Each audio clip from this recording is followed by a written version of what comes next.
Alright, the long-awaited World Quest stream is about to begin. So, before we begin, some things and updates on what we've been doing off-stream. I have finished building Inefa, more or less. I'm just leveling up talents, and I'm really short on Mora. I think I need another 450,000 just to get her shield up to level 9. But, beyond that, I'm getting a lot of game lag. Beyond that, I've decided that I'm going to just do all the Silver Moon Hall Selenic Chronicles. I'm going to just record them all off stream, all in one go from this point on. I believe we have 5 plus 6, 11 of them left to do. So that's something that I'm going to be doing off-stream in the coming weeks. Now, I know Zabai's trailers are out and whatnot. I haven't seen them. I'm not going to react to them. I don't really care.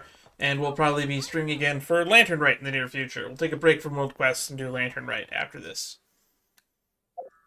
In other related news, if you want to see a playlist of all of my Selenic Chronicles, then sadly there is not going to be one. You're just going to have to... I put chapters in all the videos, so you'll be able to see which Selenic Chronicle I did when, as we played through the Luna updates. Now, on my own, I went and gathered all most of the waypoints up here, and have started some sort of world quest here, and I stumbled across 1, 2, 3 meetups. So there's 3 new meetup stuffs. So I'm wondering what these are. This is Favonius Keep, so I'm guessing this is going to be like the Knights, where the Knights of Favonius are, which is actually in Asvenvartnir, which is actually where they said they were back in Luna 1. And I don't know what's going on at Cliffwatch Camp. I saw Ilua there when I was walking by, but I didn't trigger a cutscene walking by him, so that's something else. So let's go, and then this one really intrigues me because this one says the Witch's Garden. So that's the one that intrigues me the most. And as for quests, we have the Tower of Inversion. So first things first, let's go do all the meeting point quests, and then from there we'll start doing the world quests. So first things first, let's go to the first meeting point that I guess you unlock, which would be this one here.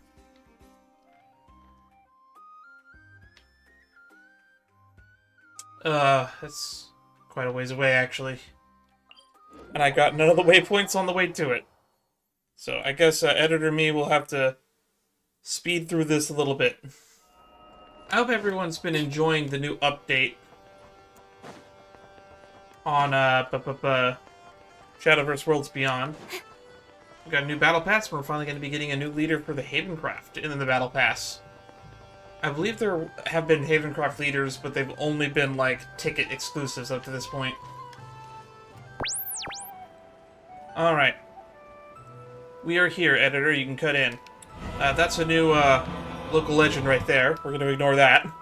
But there's a puzzle that opens the door here, and when I was checking the map, I noticed that this seems to be leading to a new meetup location. And every meetup location we've been to so far has triggered a cutscene, so I figured this one will trigger one as well, and we're going to unlock a new meeting area. The Witch's Garden. Listen to the mysterious voice.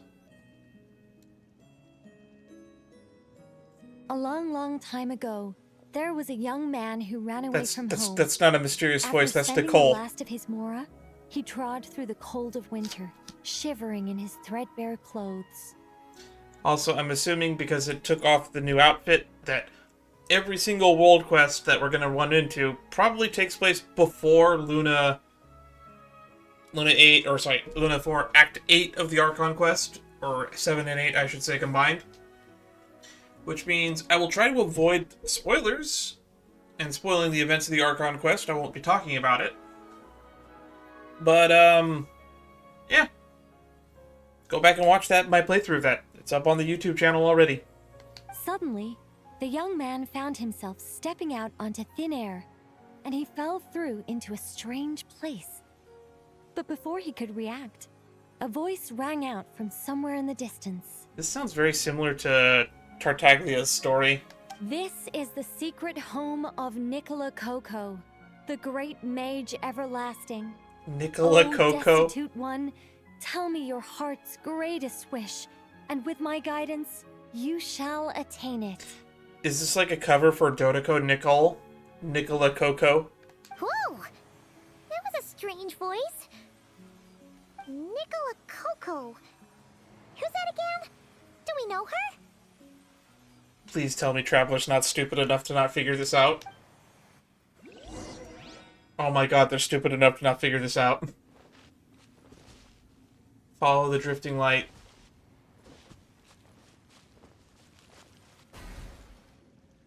The young man was in awe of the mage's magnificence and beauty. After a lengthy silence, he solemnly declared, Hey, don't put words in my mouth. "O great mage from afar, how beauteous and wise you are! The moment I beheld you, my heart began to flutter. All my heart desires now is to make your wishes mine." She needs a boyfriend or a girlfriend if she's gonna be acting like this romantically starved. The subtlest of smiles appeared on the mage's face as she replied, Or a non-binary "Very finding. well, then I shall task you with performing certain deeds on my behalf, such as those that are within your ability. Your guide is here, and your reward awaits you in the days to come." Guide? Does that mean this glowing orb? Paimon, this is very clearly Nicole. How have you not caught on yet?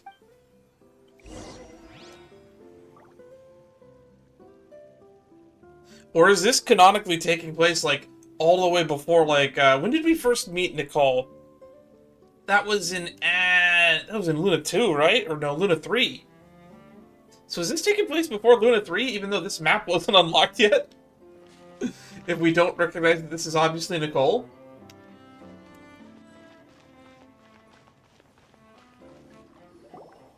"Secret home," Oh shoot, I said have the my young outfit on. wanderer, with a look of confusion on their face.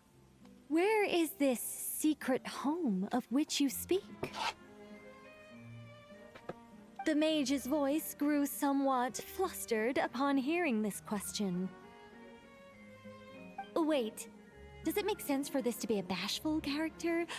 Oh, never mind. I'll keep it in for now. Mr. 9 can always refine it later. Did they say that in their head? Were we supposed to hear that? It is rather rude to ask such questions of a mage, young one. The mage's lodge is under renovation. Very soon you shall be stunned by its grandeur. Is that how you're supposed to pronounce that word? I always call it grandeur. This shall be your trial.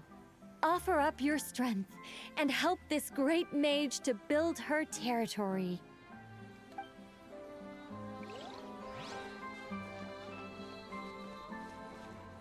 That's a door over As there. the young man continued forth, he noticed many exquisite statues dotting the mage's territory. "What are these?" he asked, puzzled. I honestly probably wouldn't have noticed them if you didn't bring them up. "These are all those who opposed me.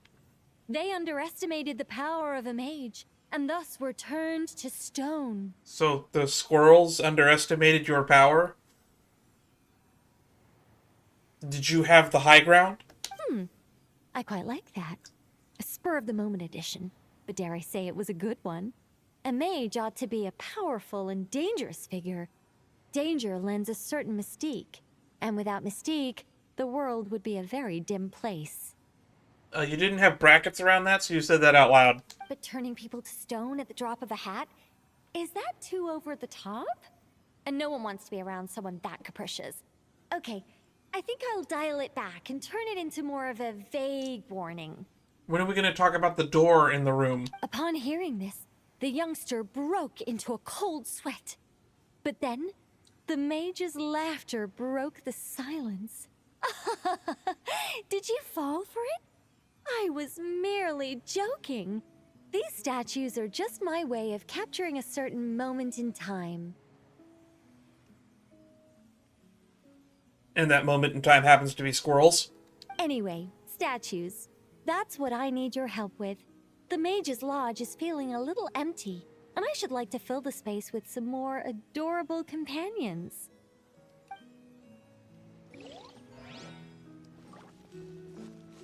So why is there a door here?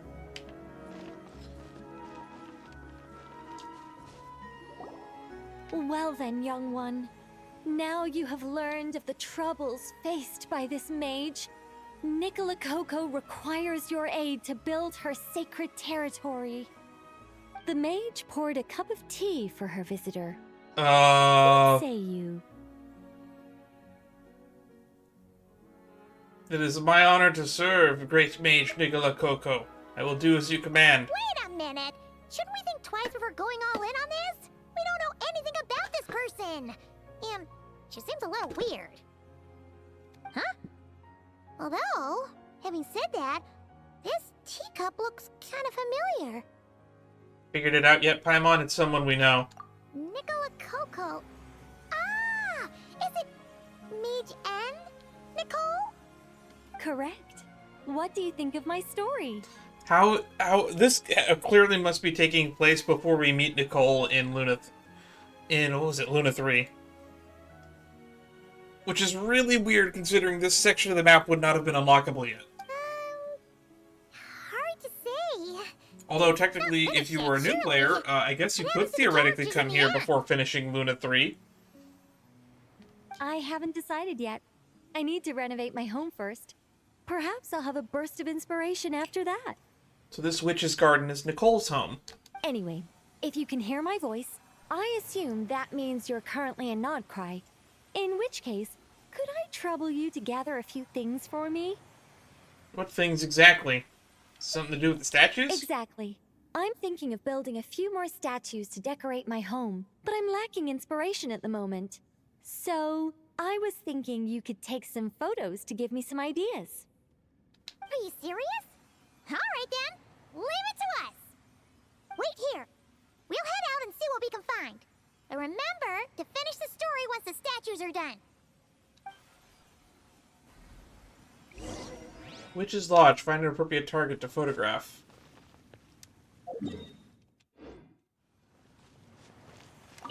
The mage's story is starting to take shape. I think I'll delegate this next section to Mr. 9.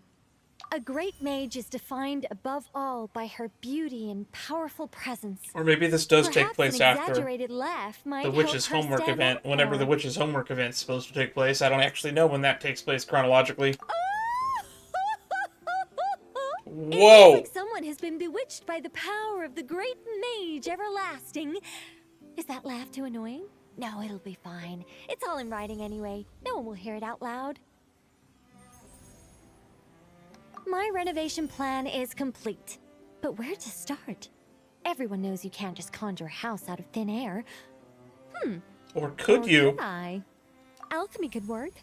The only raw materials I need are bricks and wood. Yes, I'll go with that. Far easier than building everything by hand. This is so weird. A mage's home has to look very different from an ordinary house. I'm just not sure what that means in practice. One thing's for certain, though. It has to be an ancient, mysterious, and otherworldly place that will endure for hundreds, even thousands of years. Yes, that's good. Just what people would expect from a mage, although in truth, it's not so much me capturing moments in time as moments in time that have captured me. Well, don't just stand there. Go complete the task that the great mage has assigned. And remember, I don't want to see anything dull and dreary. I need photos that are bursting with life, so I can capture the soul and character of the subject. Don't be thinking that carving a statue is just about shapes and proportions. The most important thing is to capture the spirit of the subject in the moment the photograph is taken. All right, got all that? I kind of regret talking to you.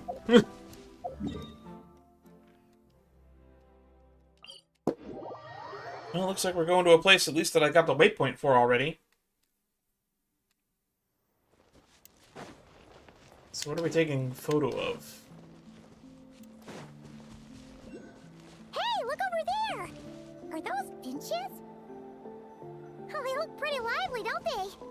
Seems like a good first photo.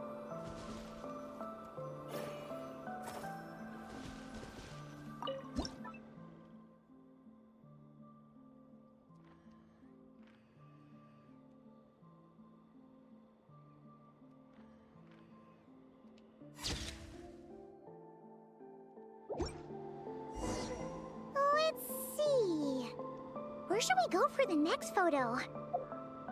Oh, we saw a squirrel statue earlier, didn't we? Do you think Nicole likes squirrels? Maybe? I don't know. Photos to take back. I didn't think that this first mission that we would end up doing would just be effectively taking photos.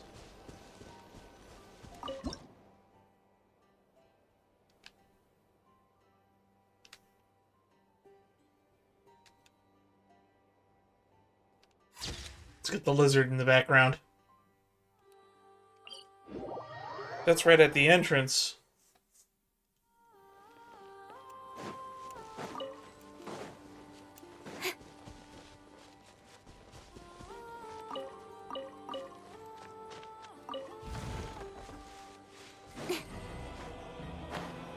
Oh, A mandragora?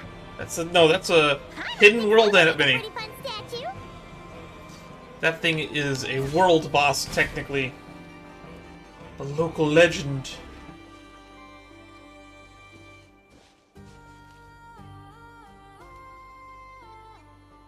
It's a big boy.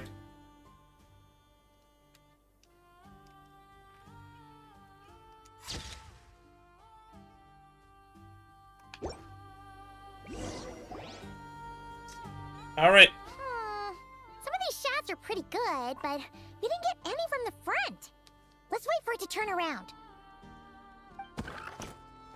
It's a scary looking thing. Yes! That's the one! That's the money shot! Paimon, get back. Ah! Help! Oh, that was scary. Paimon wasn't expecting it to jump us like that. Go on, Traveler. You got this. No, I don't. Installation chamber deployed. Preparing for dust up.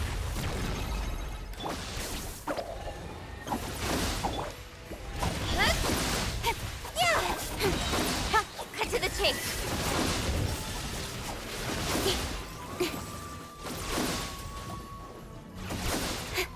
How do we drive it off? This thing's a world boss. Ready, go!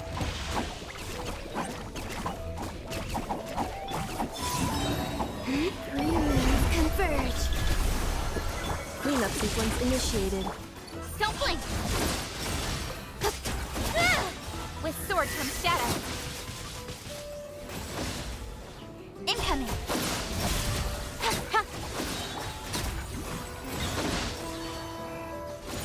This thing seems a lot weaker, actually, Annihilation. than when I fought it last time. Defensive mode engaged. Don't blink. Cut to the chase.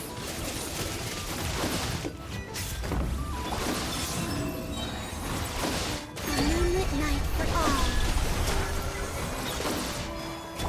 Stay put.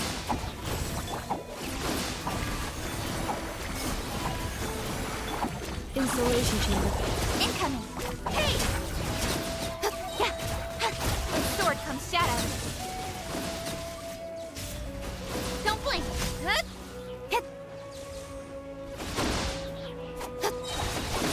Three moons converge.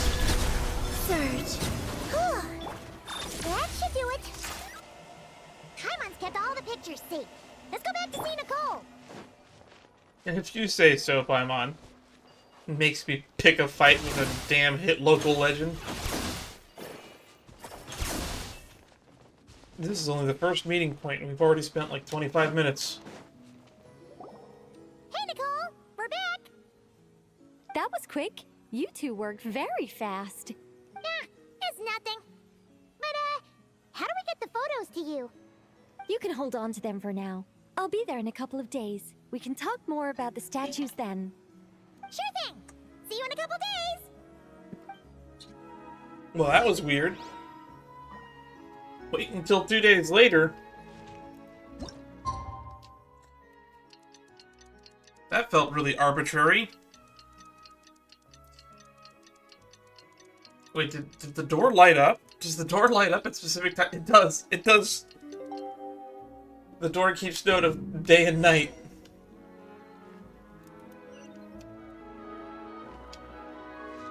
Oh, she's over there.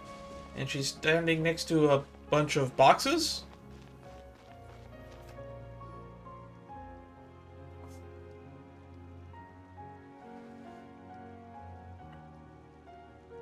Just who I wanted to see.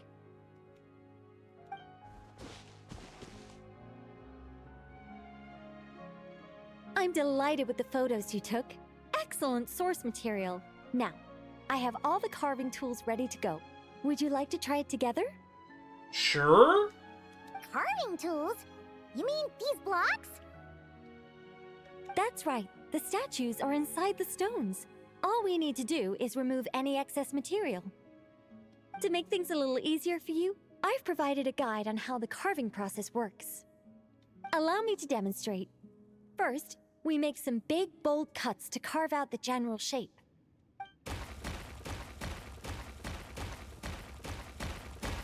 The numbers on the stones represent the amount of material you need to keep in a given column. So, first we do this. And then this. Is this going to be like a new type of puzzle we see? Oh, it's starting to take shape! Got it? If you carve the blocks this way, you should be able to see the basic form. Then, you just need to add some finishing touches, and voila. That did not fit in the blocks. This only changed in the blink of an eye! How'd you do that? A great mage doesn't reveal her secrets that easily. Just behold and be amazed. Amazed I be. You got the basic carving process down, yes? Focus on that and leave the finishing touches to me. Much obliged. Alright, let's give this a shot! Oh, that's a big block. What the? This is way more difficult than the one you walked us through! That's huge. Oh, sorry, wrong one. I like this little thing she does with her finger. That's the one I was going to work on. Yours is over here. Whew, well that's a relief. The number in each block indicates how many blocks in that row must be kept. Use trim excess skill to target and remove the excess blocks. Use the preserve shape skill to mark blocks that should be kept. Marked blocks will not be removed. Interact with the squirrel to rotate the model and view the numbers on top. Let's go! Do you still remember Nicole's process? The numbers represent the amount that we need to keep per column. So, if the number is 0, that means we gotta remove the whole thing. And if it says 3, that means we just mark the whole thing as keep, right? That's all the zeros gone. Oh, hang on. 0 here.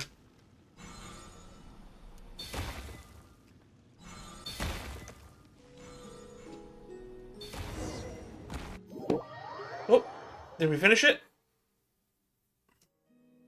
Now, we just need Nicole to add the finishing touches. You got rid of all the extraneous stone, yes? Let me take a look.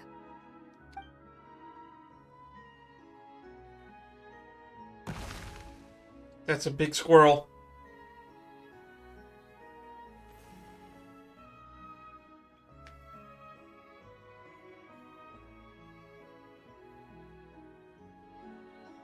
And it goes on a little pillar. It's done! Cliffwatch. When did that get there? Oh, it's on the door that was there earlier, wasn't it? Is this the power of a mage? Is this the power of a mage? The young visitor's voice was filled with wonder. I am truly amazed. Aha!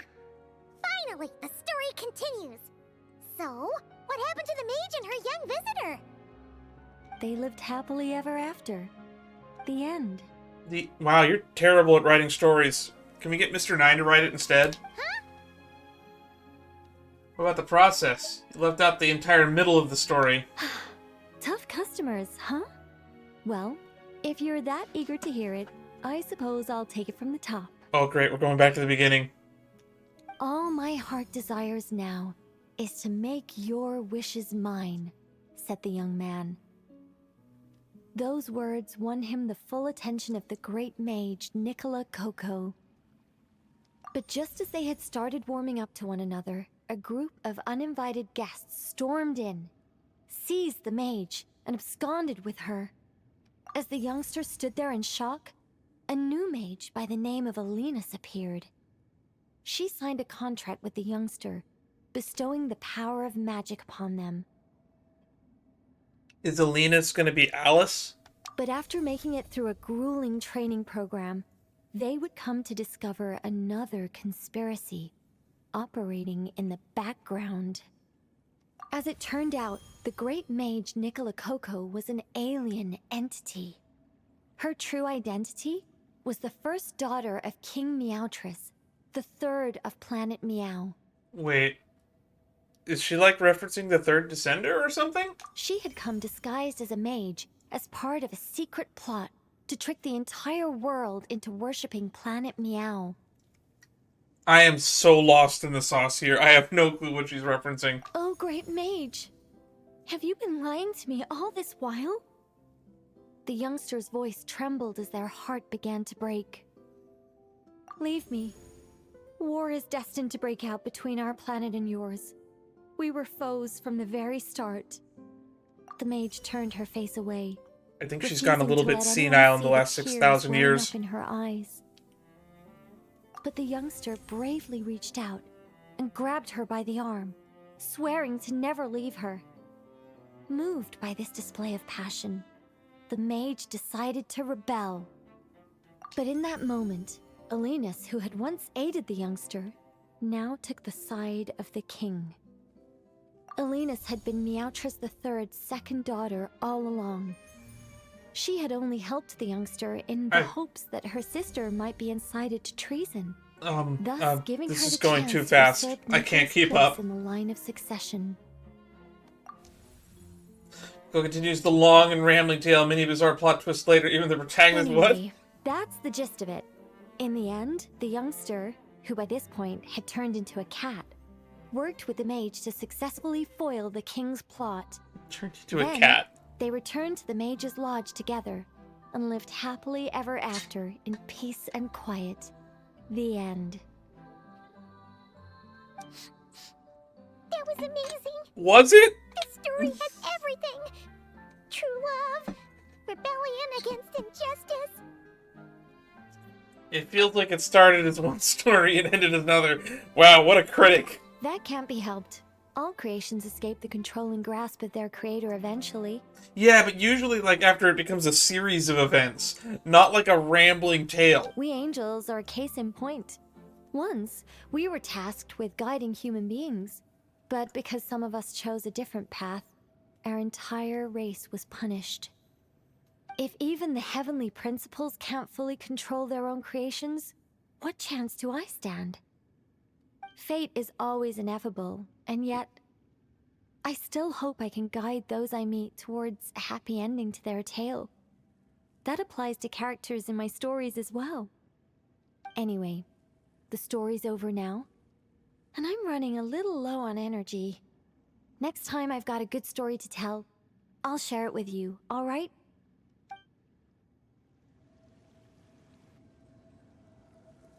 Meeting point unlocked?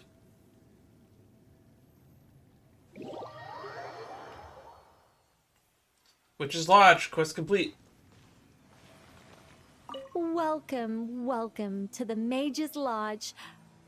Oh, wait. It's just you two. I'm not in Nodcry at the moment. I'm actually in Sumeru Wait, watching what? a Rishbalin tiger baring its teeth at me. There's tea on the table, though. Help yourselves. How long has this tea been brewing? Is it still drinkable? O ye of little faith. Rest assured that a mage's teapot will only ever be filled with freshly brewed tea. That is both questioningly hospitable yet concerning. Sorry. Gotta go. It's charging right at me. What a brave little kitty. A tiger is charging at you full speed. Aw, what a brave little kitty. So is this statue the... Yes, meeting point, which is garden. So we can warp to this location now, I assume. Joint meeting point, construction. Sublinary tales. Wind-stirred ripples, last night, first light. Raven's legacy. To turn each sin against the sinner. Just because we can. Alright, well now that this meeting point's unlocked, maybe I'll spend a day doing all of those world quests. But, that's just one. Actually, Tower of Inversion, was that on the list here? No, it wasn't. Oh, we got another meeting point. Nicole's house. Didn't think that's what this was going to be, though. Alright, let's go to the next one.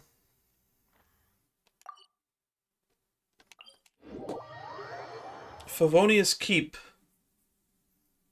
So is it going to be Varka's advanced unit? That, by the time we get to the next patch, will all be sent back to Mondstadt in waves? And there's the Knights of Favonius logo. That looks promising.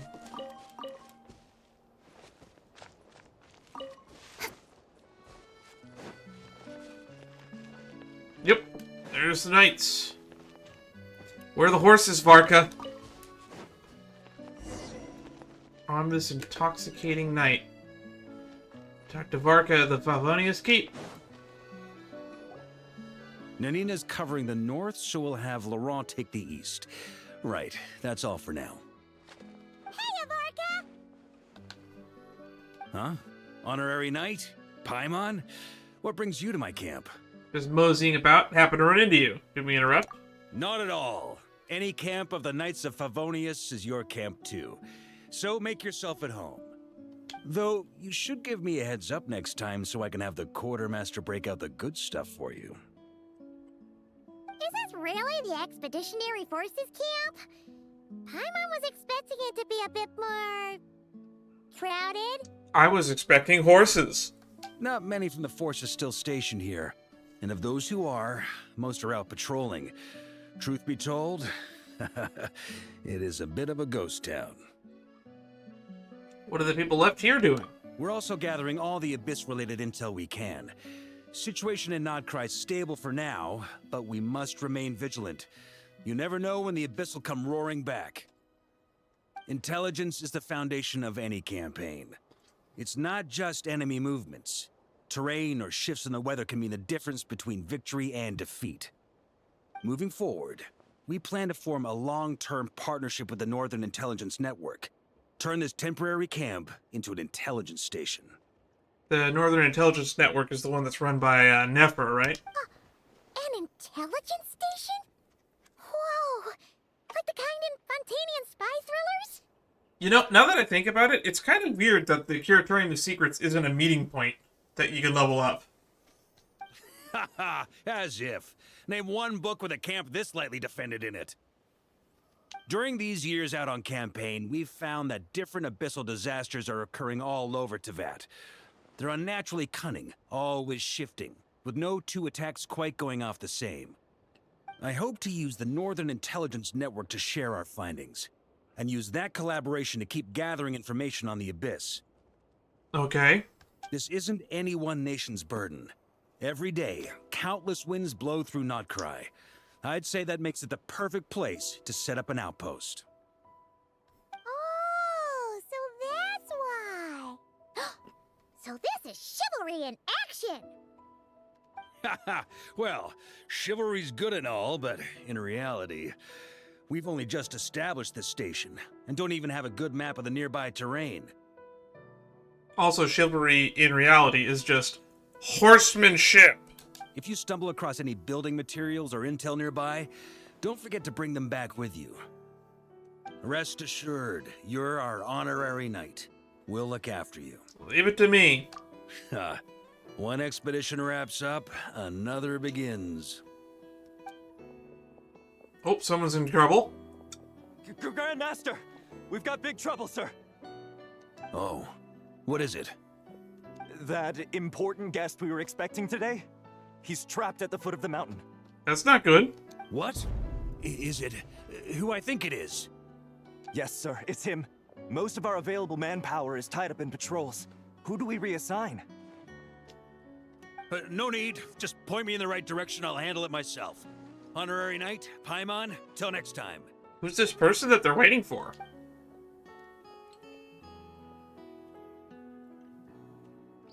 Oh, Paimon's never seen Farkas so nervous. Now she's curious who that guest is. Watch it be Klee. Could it be a critical informant? Yeah, that's probably it. Let's follow him and see if he needs help. No, I'm setting myself up for disappointment. It's gonna be Klee. Oh, they're attacked by wolves. Help! Please help me! Donatus. Don't blink. Hey!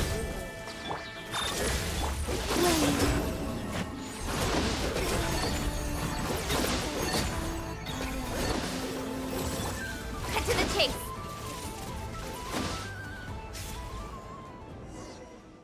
That was easy. Hey, are you okay? I'm fine. Whew. Good thing you guys showed up so fast. Or I might not have made it by sundown. Praise be. Our essential supplies Oh, made it no. through safe and sound. It's alcohol. No wonder he was so concerned. What kind of supplies are that important? Booze, it's gotta be. Good eye. This here is the dandelion wine we specially ordered from Dawn Winery. Pure Mondstadt in a bottle. You mean in a barrel? You have no idea what it took us to get it here, all the way from there. Ha! And a fine job you did. You're drinking with us at the feast tonight. Whole camp's been looking forward to toasting you. So, the only reason you were in a hurry was to make sure the drinks got there in time? And here Paimon thought you were finally being serious about something serious! What's that? Are you saying drinking isn't the most serious of serious Oh my business? goodness. Because I'd love to have a drink right about now. You have a problem. Wait! Please, wait a second. Now is not a good time. Yeah! Listen to him! First, you gotta take care of the serious... This is a custom brew. It needs to be kept constantly rolling to prevent settling and keep its flavor. Having sat for so long, I'd say the taste has degraded by at least 10%. 10%? Unacceptable. Nobody touches a drop till it's ready. Okay. You do you, then. So how can we bring it up to scratch? We specially commissioned someone to build a mechanism that keeps the barrels rolling. Looks like it broke in the fall, though. So now, I guess we'll have to rely on old-fashioned muscle power. We're gonna roll it uphill? So we just keep whacking the wooden barrels and roll them to their destination? Sounds like some good old Knights of Favonius strength training. Wait, the knights train that way? Aye, teaches force control and precision. Need both, or the barrel won't stay true to the path. It's basic training for many knights.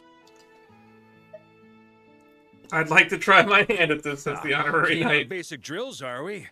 Well, Laurent and the others won't be back for a while. Right then, all yours. Don't worry about knocking him a bit too far. Just holler and I'll toss him back into place.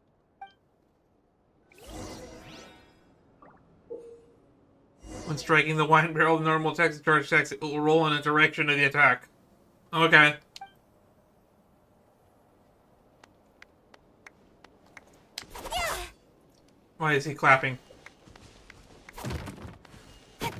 Back Back when I was training Noelle, she'd blast the barrels to splinters the second she got nervous. Couldn't stop her from cleaning up the whole mess herself afterward. That sounds like Noelle. Over time, she became the finest cleaner in the Knights, bar none. Ha! She might not have realized it, but that's progress too. So, is she in the Knights, or is she still a maid?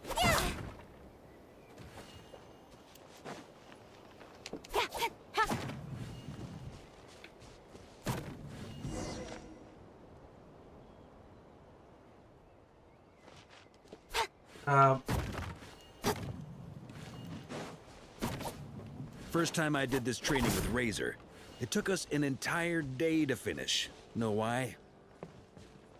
He spent a quarter of the day rolling the barrels, and the other 3/4 trying to figure out what the heck I was talking about.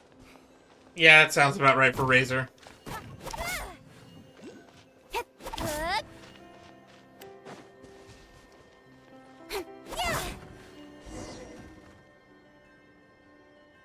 We're rolling these way uphill, aren't we?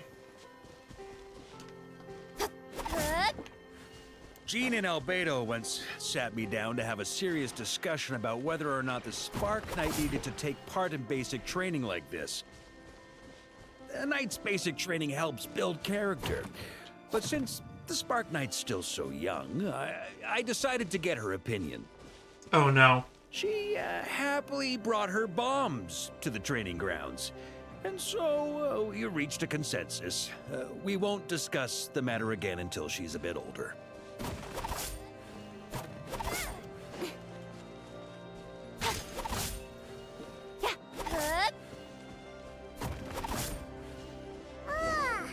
Paimon's hands are sore just from watching you. There's gotta be an easier way, right?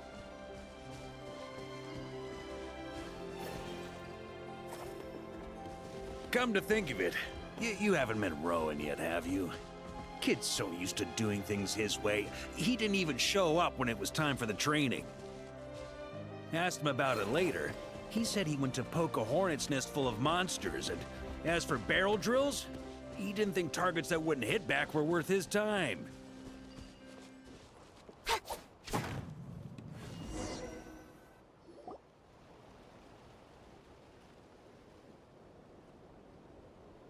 Just keep rolling it uphill. Master! Honorary Knight! They're back! They're back! They're back! Everyone, fall in and give them a proper welcome! Wow, we're this popular? Paimon feels like blushing. I wonder where Toma's mom is. How the wind carries that scent from afar. Sweet Barbados, it's true. Dandelion wine. Ah, a special brew from Dawn Winery to boot. They're back. All my precious memories, they're all flooding back. What a bunch of addicts. The welcome isn't for us, is it?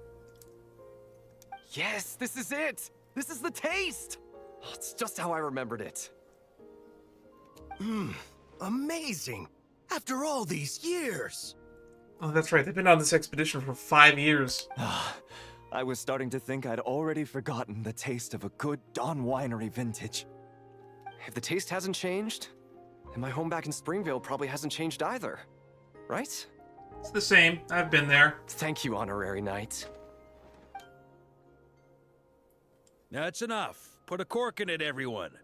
Barrels stay sealed until everyone's back. Let's finish the party prep in the meantime. Oh, yes, sir. On it, sir. Like I said, drinking is the most serious of serious business. What are you, Al Gore? Ooh, the music! It's the Mondstadt Night theme!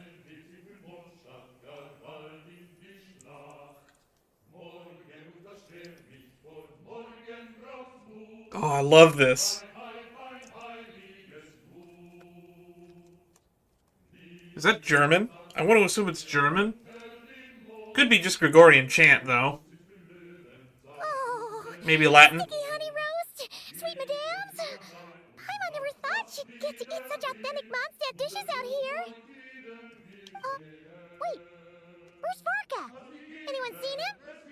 Giving his He's not litter a passed little... out drunk in a ditch somewhere, is he? Given his liver's battle prowess, is that even possible? Okay, Paimon will catch up when she finishes.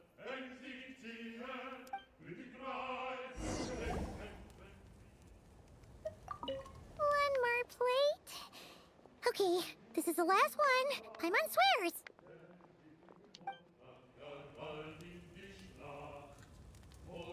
He's over here.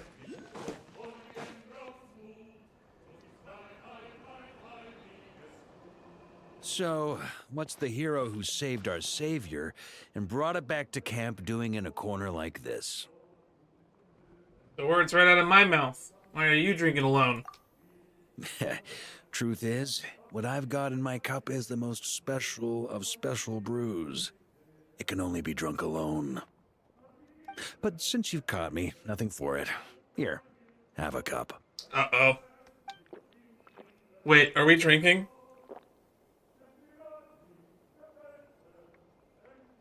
It's apple cider. Got me. Just a joke. Not a drop of liquor on me right now. If you're thirsty for a real drink, go find Yumeni later. She's got plenty in stock. A camp always needs to have one sober soul to guard their drunk comrades from things that go bump in the night. Those have been my standing orders since this expedition started. Wait, so you've been dry for 5 years? I call bullshit. Rotten luck, eh? Just so happens that tonight, it's my turn to be that sober soul. Ah, designated driver. So, on this night when they're all drunk, I can't be. Was it really luck? On the very day the dandelion wine was due to arrive? Who knows? Maybe fate just gets a kick out of messing with us. If it had come one day later, maybe I'd have been down there guzzling wine to my heart's content. But if it had come but one day later, maybe you'd have passed the camp by, missed the feast, never even had this chance to talk. True. Nobody can say what choices lead to what outcomes until the time comes. That's why I don't believe in predestiny or fate. But it's fun to imagine. Just like when I decided to lead this expedition out of Mondstadt. Never imagined I'd make it this far. The reason you launched the expedition was it to deal with the Wild Hunt? That's how it turned out, aye. But when we marched, all I knew was this. An abyssal storm was brewing up north, one that threatened to scour all of Tevat. It took us some time to mobilize, but where would the enemy appear? What form would they take? Rear. That was all a complete mystery to us when we set out. All we could do was gather intel as we marched, preparing for every contingency. That's all you knew and you still launched the expedition? Didn't you say intelligence is the foundation of any campaign? Ha! Quick study, aren't you? Alas, the enemy won't sit around twiddling their thumbs while we finish preparing. Every hour we hesitated, the abyss was devouring the lives of countless people. The sooner we marched, the sooner we could change their fates. That was all the intel we needed to launch this expedition. No wonder you're the Knight of Boreas. That's the Knights of Favonius for you. None of that formality, honorary knight. And you're no different. Your journey's also changed many people's fates. You can say that again. Be it Mondstadt back then, Dvalin, or Nodcry now, the expeditionary force. Even my fate, too.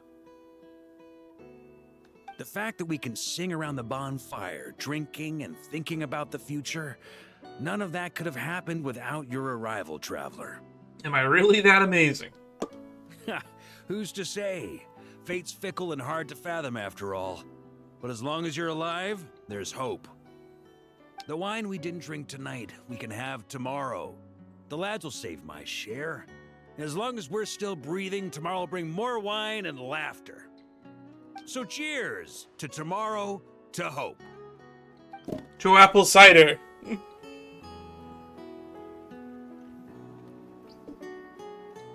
And this is another meeting place, I guess. On this intoxicating night.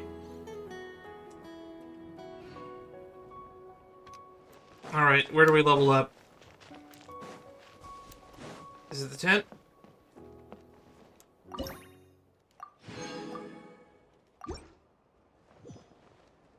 Nanina, Expedition Team Night. Patrol. Looks good to me. Is that Toma's mom? I don't remember.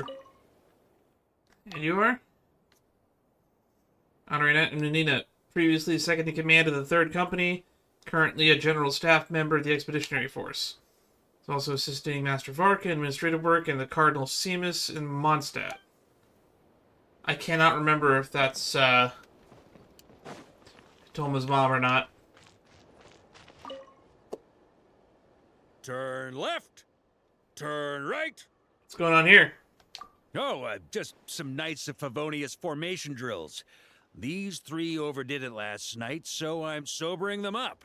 Oh, they look a little slouchy. And rooting out the worst offender while I'm at it, whose grand prize will be 20 laps. The Expeditionary Force is allowed to drink liquor, but ground rules stand for when and how much you drink. I only had a little bit. Me too! Save the excuses, prove it with your feet. Show me you can nail a picture-perfect parade ground pivot while you're plastered. Well, that's a lot of alliteration there. That's a tongue twister. Yes, sir.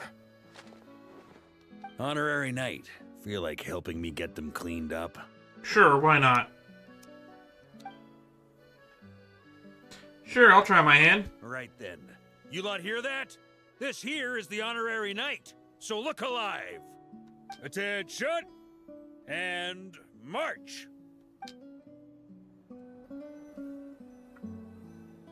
If Captain Hertha Left turn. Oh, not good. About turn.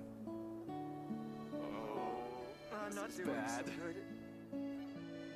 I can't really tell who's worst. Right turn. I'm not doing so good. Yeah. And if Captain Hertha were here. Not This is good. bad.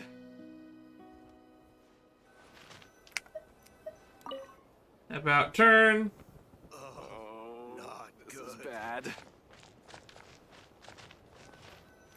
Can I just keep doing this forever? Oh, not good. Oh, it stops. At ease. Okay. Well, Honorary Knight, who's the drunkest of the bunch? They're all terrible. Oh, me? No, I'm not drunk. I'm just, out of it. Kinda. You know what's worse than being drunk? Being drunk and lying about it. 20 laps and not one less. I'll be honest, they're all bad. What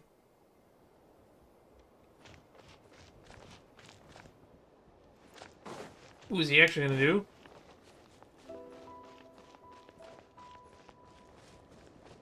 Will he actually disappear? Can we actually follow him? Oh, okay. So he's going on a route, I think, that just patrols back and forth, I guess.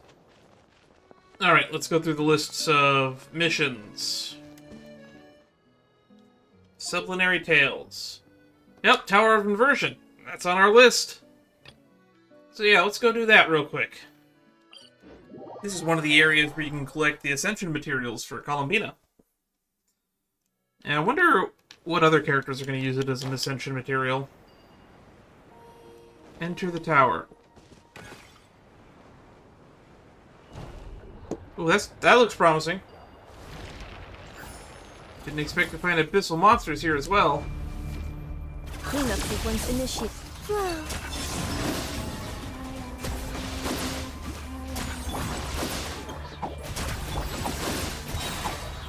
A new moon rises. Annihilation mode. Installation chamber deployed. Nowhere to hide. Alright. Hey, go away! You, Blade, you're up! A moonlit night for all. Wait. Cleanup sequence initiated. With sword comes shadow. Don't blink! Hey! Ultimatum protocol.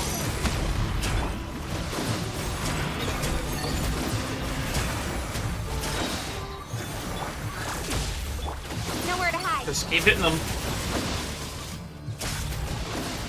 Speed of light. Three moons converge. Just gonna spam Lunar Bloom. Lunar... Don't blink. what's it called? Lunar Charge?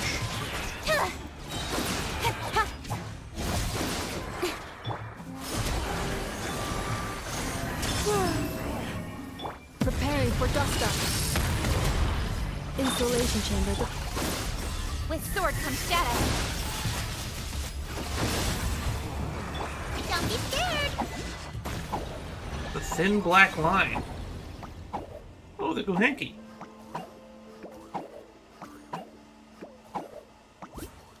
Ah, they gave us some trampolines. That's how we get up there. Wow. These will last us for days.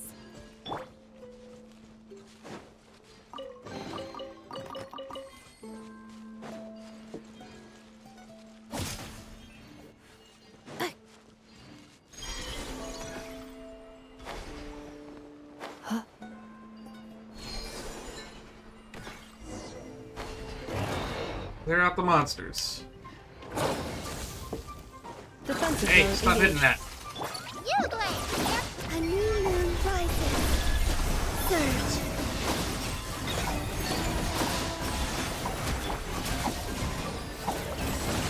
Cut to the chase. Annihilation mode.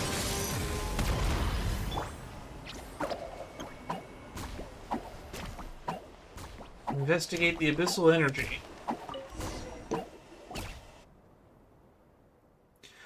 Paimon does feel a teeny tiny bit of Kuvaki in it. It's all covered in abyssal goop. It can't function at all like this. Can you try purifying it? You know? The move that makes all the abyss corruption go whoosh, disappear? Well, that was easy. Oh no, we're being shot at. I don't think it liked it. Don't get hit.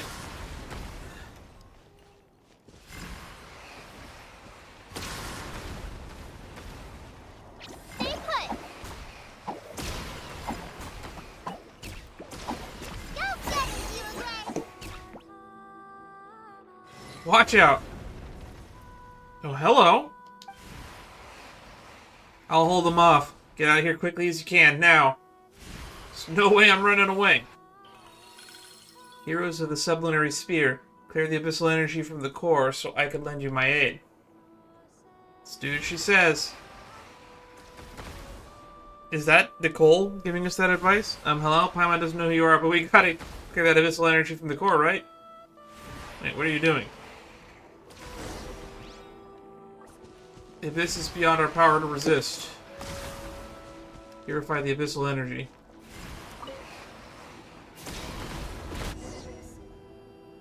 Just walk up and press X. Are you hurt? We're fine. Thanks for stepping in to help. I'm glad to hear that. These pitch-black impurities are far more dangerous than they look. Any wounds they inflict could have serious consequences. The abyss is nothing I can't handle. Strong as you may be, it is the duty of the Lightkeeper to remind you to not let your guard down.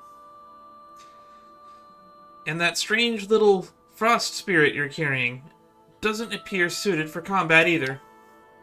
Paimon's not a frost spirit, but at least she wasn't mistaken for a specter this time. Not the point. Paimon's Dan's guide, thank you very much. My apologies, I assure you I meant you no offense. So you're a guide. Guiding Outlanders like you two was originally one of our responsibilities as well. It's just that recent Search of Wild Hunt activity has made things difficult. Let's set that aside for now. I'm Ilua, captain of the Lightkeeper's investigation squad, and the Nightmare Aurelius. It's a pleasure to meet you. I think it's kind of crazy that we didn't meet you in the Archon quest. And canonically, I guess this takes place before the Archon quest. Paimon's Paimon, and he's Dan. We're adventurers. We noticed abyssal corruption here, so we came over to investigate. You knowingly stepped into an area tainted by the abyss? That's, well, in any case, this is a place that is far too dangerous. I should get you both to back down first. What are you doing here, then? You don't have to patrol a place this dangerous, do you? Honestly, this isn't the best look for me, but I came here in search of a sacred relic. I ended up spending too much time clearing out the monsters in the area, and I've made almost no progress. I've dragged the two of you into danger on top of that. No, it's nothing. These little scrapes don't even make it onto our adventure log. But a relic, huh? Wouldn't happen to you the strange voice we heard earlier? Something about the heroes of the sublunary sphere? Oh, you heard that Fae's call as well? Then it seems it's acknowledged the two of you. Wait, what? What Fae? Well, I should probably start from the beginning. The relic we're searching for is the Silver Lampwick, one of the 3 sacred artifacts. The sword, the lamp, and the mirror. Used by the Torch Forger 500 years ago to defeat the fiend of Kipilmaki Cliff. You can deploy barriers capable of resisting the Wild Hunt. With the Wild Hunt resurfacing at Kipilmaki Cliff, the old man sent us to recover it. Okay, so this is going to be the new 3 MacGuffins. I guess we're not going to get the 3 proofs of cognoscenti, I guess. It is said that after the calamity was quelled, the Torch Forger entrusted the relic to Aaliyah, the Fae who guards the Pillar of Embla. Wow, how are we supposed to meet her then? This place doesn't exactly look like somewhere a Fae would live. Following the Kuvaki's guiding light should lead you to her. Should being the operative term. Right now, that guide is flickering. I'd say it's half the abyssal corruption and half her intention. She's using Kuvaki to obscure that which is truly important, including her own presence. As such, we'll likely need the power of a barrier core to disperse the corruption and restore the barriers in this area. Once the barrier reforms, our now hidden guide should reveal itself. And we'll help you out. You know, we're great at tracking things down. And if the Abyss is to blame, there's no way we're turning a blind eye. The danger lurks behind every corner here. And the terrain is treacherous. Why don't you two wait somewhere safe while I... No way. Hey, seriously, aren't you underestimating Dan a little? You saw him in action now. Pretty impressive, right? Honestly, he might even be stronger than you. Besides, he's got Paimon, the ever-reliable guide. Tricky terrain? Please. Paimon can fly. I don't mean to belittle you, but you're ordinary people who were kind enough to help us out. If something happened to you because of because of all this, I'm not that weak. Exactly. Just leave it to us. We won't let you down. Alright. Then I'll be counting on you. But please be careful. I'll do everything I can to keep you safe as well. We will. If anything, you should be the one watching your step. Thanks. That said, I also have a companion who can fly. Come on, Adion. It's a Geobird. Wow, he's all gold and shiny. Just like a pile of Mora. Let's start with the barrier core nearby. Once we're close, we'll be able to channel the Kuvaki into it. Nothing's floating midair. Paimon can get there just fine, but you two... No worries, come with me. I'll show you what Adion can do.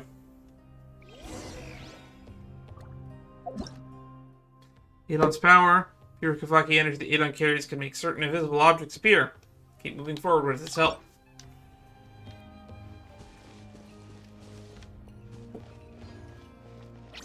Don't be scared.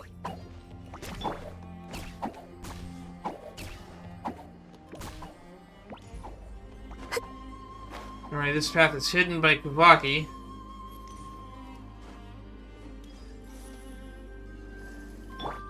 You're up.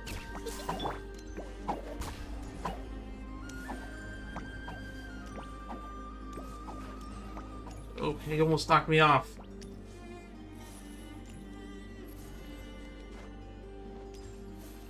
Calabita's really floaty. Oh, hey! Oh, that's not fair.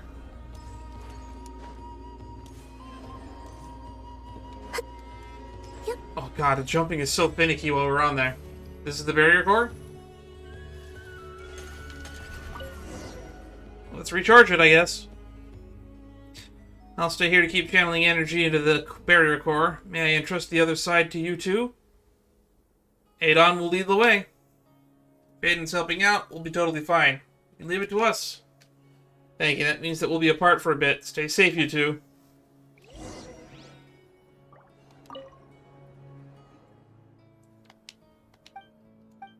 Alright.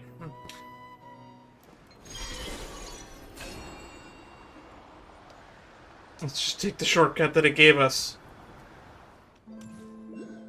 Alright. I hate invisible pathways.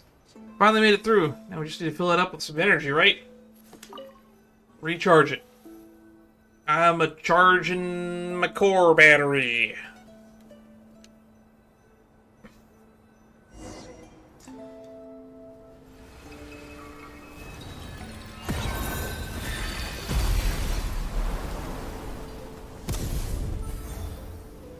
Oh, that's not good.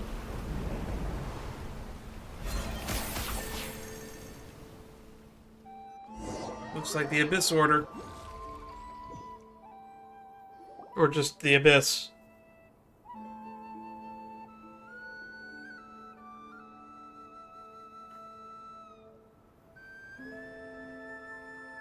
Ooh, that was ominous.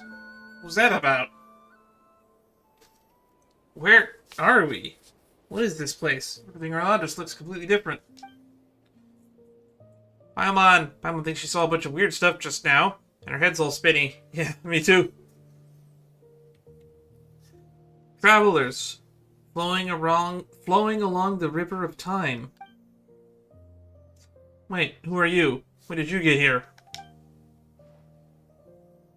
Well, I heard someone calling my name. Was that not you? Calling your name? Ah, so you must be Miss Aaliyah, the Fae who guards the silver lampwick here at the Pillar of Embla. Relic, Fae? Huh? So that's what I've become in your time? A legend far removed from the truth? I'm no Fae. I'm an ordinary human. I was gonna say you just look like a Frostmoon Scion to me. Silver lampwick is indeed here. Where did you? Now let me ask it this way. Since you know of the Lampwick, you must have heard of the name of Solove in your time. That does ring a bell. In which age does he belong to? Do you mean the Torch Forger? He founded the Light Keepers about 500 years ago now. 500 years. It's already been that long. Wait, so you're not Fae? Hang on. Are you seriously over 500 years old? Legends may have twisted parts of the truth, but if you were the Torchforger's ally, and you could wield Kuvaki to guard the relic here, Miss Aaliyah, you've clearly gone far beyond what the ordinary mortals can reach. That's a long story, and right now, there are things far more important than my age. If you come seeking the Silver Lampwick, then that means the Professor has slipped free again. Just as the prophecy warned. Solove's seal is never going to hold him forever. The Professor? Do you mean the fiend that was sealed within the Kipumaki Cliff 500 years ago by the Torchforger and the Moon Chanter of the Frostmoon Scions? The prophecy says, twice shall that undying serpent rise again, but thrice shall he be struck down. Serpent fiend or professor, no matter the title, he's earned every bit of his infamy. Says he'll be struck down a third time then? I remember Aaliyah saying something similar as well. Oh, right. That was like all the way back when we were doing those quests over on Hisi Island. Right, we heard something from the Aaliyah back when we were in the Frostmoon Science Sanctum with Verna. Ah, so you've met Isla too. So are you just a younger Isla? What a curious twist of fate. But again...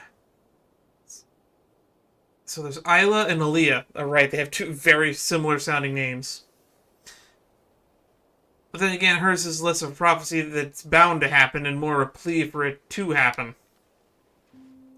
After all, Oracle or no, she is just like me. a person from the past. When it comes to future disasters, there is little we can do. Our future became your present, and your future, it can only be shaped by those who live in the present. Forgive the interruption. 3 years ago, some senior Retniki and I went to investigate a disturbance in the seal, but we were hit by an ambush and none of us expected.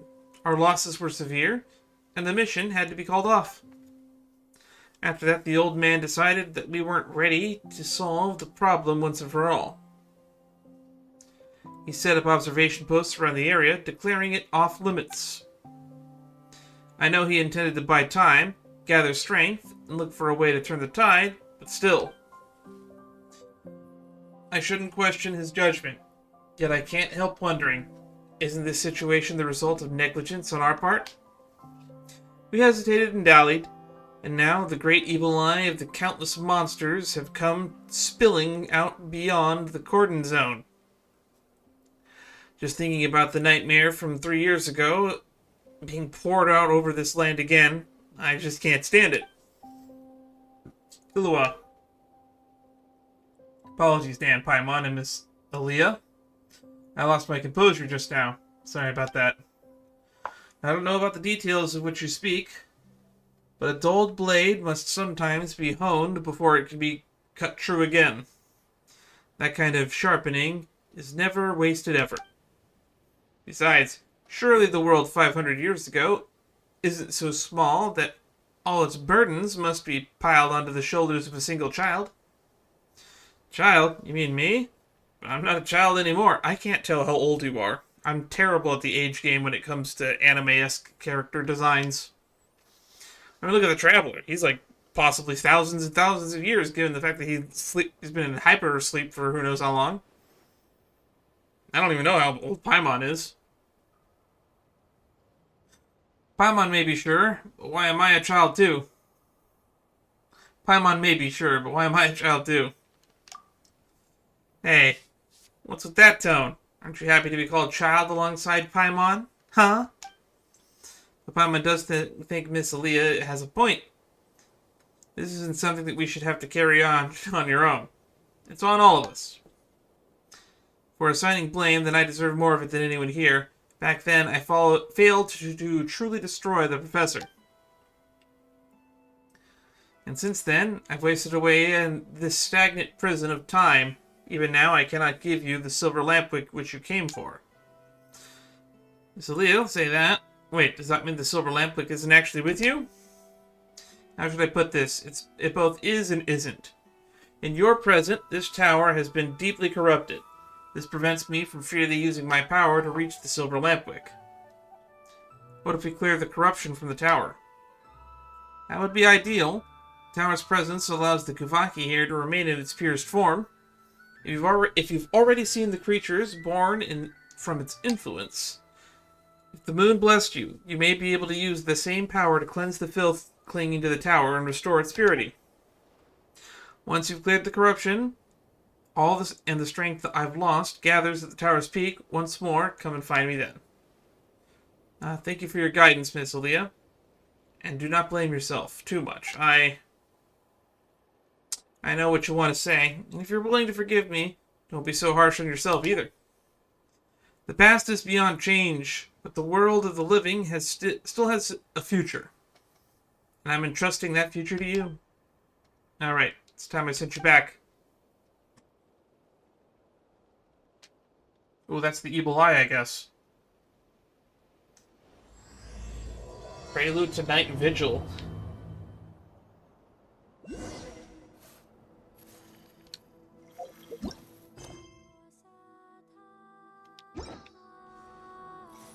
Alright, just gotta clear all the abyssal corrosions in the area.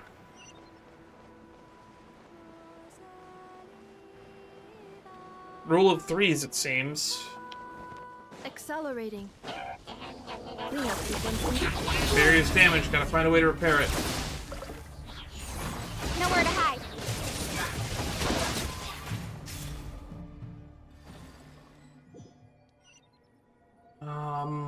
One down?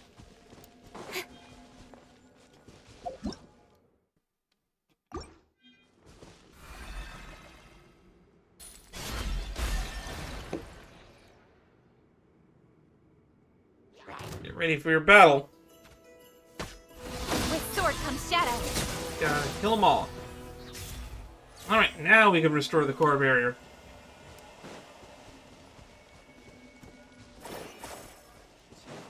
All that to pick up a branch, huh?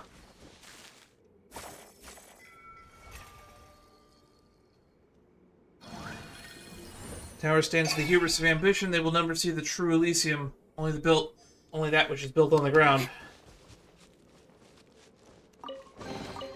You give. You Alright, receive. just gotta do that 2 more times.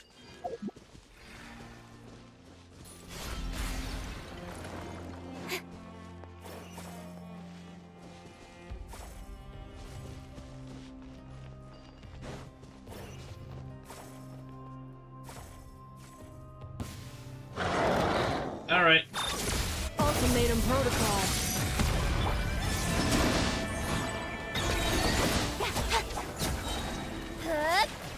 Sever the abyssal rift lines. Stay put. Bang, bang, go away.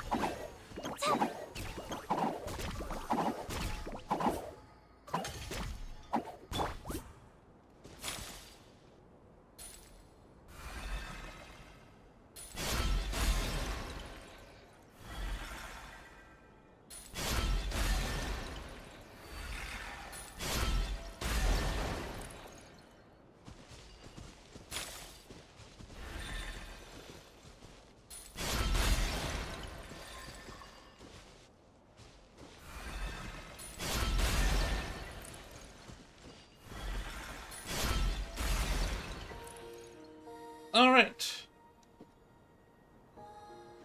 Making progress on that abyssal corrosion.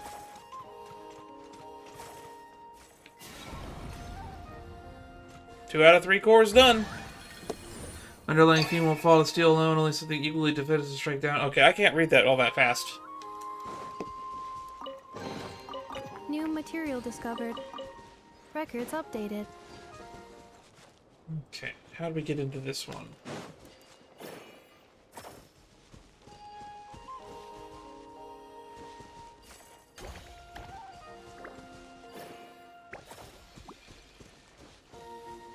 There we go.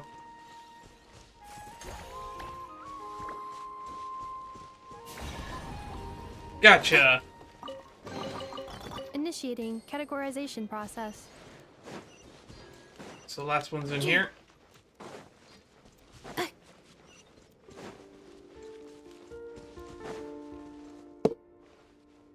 That's really out of the way.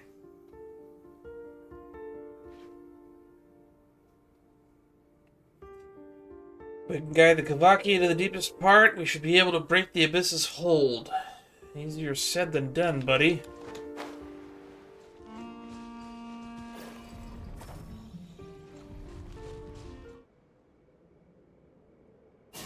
Gotcha.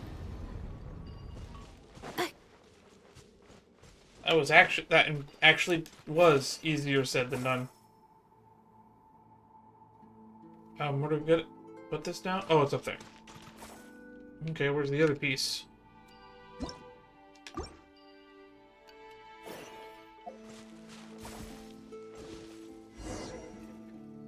That's 3.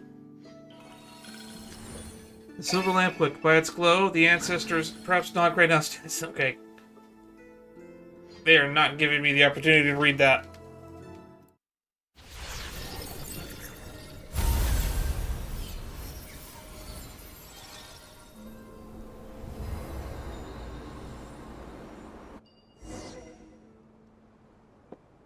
Alright, time to go back to the top of the tower.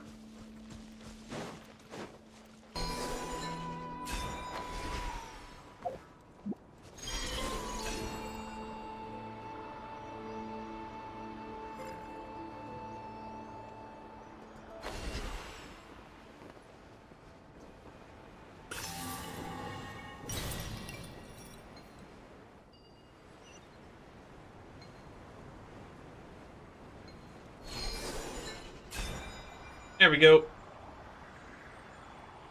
This looks promising.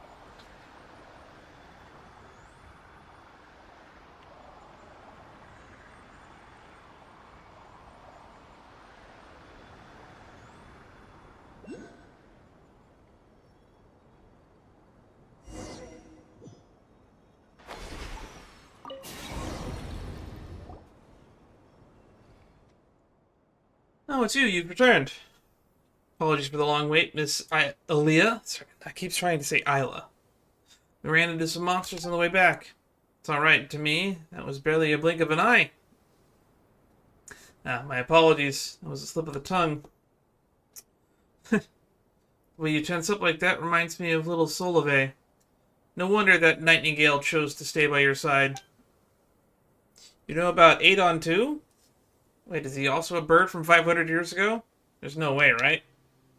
By Perceptive Paimon, your guess is correct. Wow, Paimon had a feeling that Adon was special. You could tell right away that he's not just some ordinary messenger bird. He was once Solive's Nightingale, following him from the homeland to his bitter frontier. Wasn't Solive, the leader of the treasure hoarders from 500 years ago? The first treasure hoarder? Later, when Solive resolved to cast aside the Nightingale family name, he meant to drive the bird away. I couldn't let it end up homeless, so I took it in. I could have never foreseen that small act would have put it into the Sampo Mill. Right. Sampo Mill. Carried across 500 years, thus making it to the form you see now. The Sampo Mill. Considering that you first took me for a fae, it's not surprising that the term is unfamiliar to you. So much time has passed, after all. But you will have to face the professor yourselves soon, won't you? While we still have a moment, I believe it is necessary to tell you the true history. The truth of the serpent's first death. For just as I am no fae worthy of worship, this tower that you call the Pillar of Embla is no divine miracle. On the contrary, this is the place where I slew that serpent for the first time, yet failed to consign him to hell for good. At that time, the professor erected a tower here, one that reached towards the very heavens. He sought to use the Sampo Mill to siphon the land's power, and through the tower that ascended to Elysium, he believed lay beyond the sky. Had his scheme succeeded, all of Nodcry and its soil, every living thing upon it, would have become fuel for his ascent. We did all we could to stop him, but we were far too weak. By the time we reached this place, he was but one step shy of his goal. With no other recourse, I cast myself into the Sampo Mill and used my own flesh and blood to ignite it, thwarting that serpent's plot. Well, so you killed yourself. Great. That's always a terrible idea, but I guess it worked out for you. Thinking back on it now, that was the first and last time I ever felt grateful for the bloodline I was born with. As I've said before, I am no more than a mortal, and it was by a twist of fate that I alone came to linger in the seam between time and space. Miss Aaliyah. As for the serpent's second death, as Solive's successor, you should know that story better than I. Yes, it is said that 500 years ago, the Moonchanter of that era entrusted the sacred blade to the Torch Forger, and together and with many others, they drove the fiend and his followers back to Kippamaki Cliff. In the end, the Moonchanter and the Torch Forger sealed the monster with their own hands. Twice shall that undying serpent rise again. And now we stand at the third and final time, the moment when the serpent must be buried for good. Twice shall that undying serpent rise again, but thrice shall he be struck down, and at last shall be laid to rest by the heroes of the sublunary sphere. Rest assured, Miss Aaliyah, this time we will put him down for good. We will not allow the past tragedies to repeat themselves. Yeah, we'll help too. Really? But you two? Wait, do you mean that once you get to the Silver Lampwick from Miss Aaliyah, you won't need our help anymore? And we should just part ways? How heartless, I'm so hurt. Think I'd ever sit back and let the villain run wild. Yeah, honestly, you should look into it. There's not a single bad guy out there who hears our names and doesn't start shaking in their boots. Even those abyss monsters without legs would be shaking all over. Anyway, what abyss monsters without legs are you referring to? That doesn't feel specific at all. You can leave your back to me. Damn. with such the heroes of the sublunary sphere to rely on, I suppose it's time I made up my mind as well. Once I hand you the silver lampwick, the barriers in this region will collapse. When that happens, the Abyss will reclaim this place. The Professor will surely return. Reaching that Elysium beyond the firmament through this tower was his life's obsession. Even in death, that fixation has never faded. I will use everything I have to hold him here. While I do, you must find your way to end him for good. The one who asked you to gather the relics must have already had this plan in place. You'd well to follow their instructions. But Miss Aaliyah, if you do that, then you... Don't worry, no one shall send me packing from this world until that wretched serpent is laid to rest for good. There's an old saying in the winter Iceleys about this old saying about winter Iceleys. That's the leaf for Columbia. I don't know if it'll survive. Still survives in your era, though the flower may fail. The leaves will keep their promise. Sorry, I've never heard of it. Is that so? A pity. But it doesn't matter. All you need to understand is this. What I do now is simply a promise I must uphold. Miss Aaliyah, I'll keep my promise too. I swore to you, no matter what happens, I will put an end to the Professor. So there's a doctor and a professor running a rampant and not cry. Don't forget that we're here too. And it's not just us. There are tons of Lightkeepers who have your back. We'll be totally fine. There's no time left. I must send you off now. Don't look back. Run, children, run.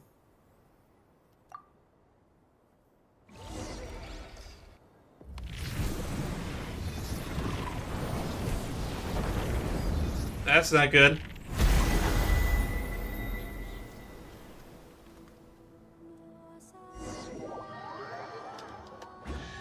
After we went through all the effort of purifying this place.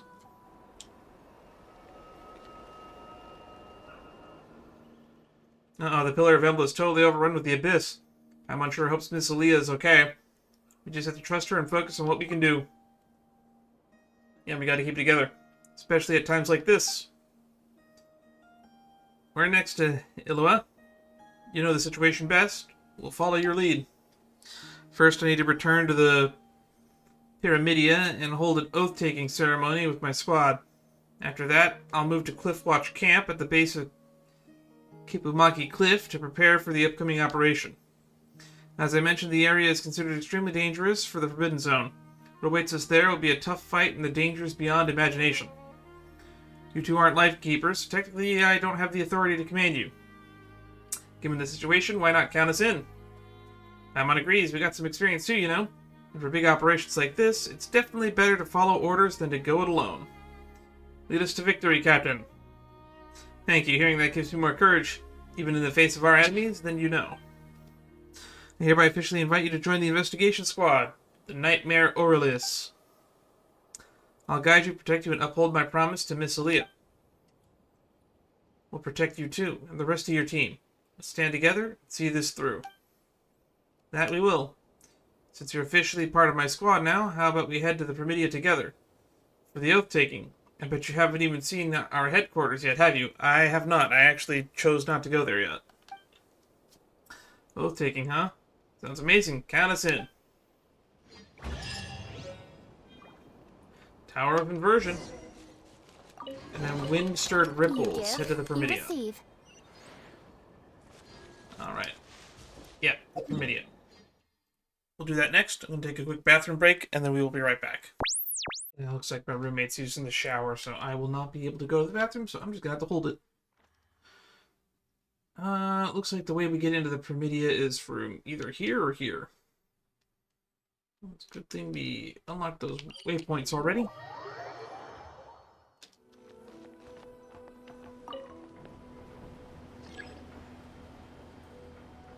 I never expected it to be a lift.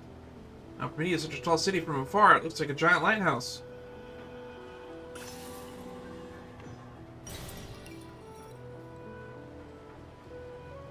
Come on, enough procrastinating. Let's go.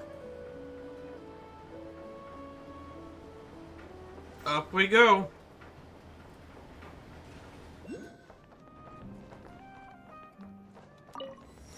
And now we can warp here whenever we need to. Check on the situation at the plaza. O Torchforger who illuminates the darkness of the borderlands, we Lightkeepers pledge here and now. Thus I did foresee the waves crashing on the shore, night sky devoured by deadly silence.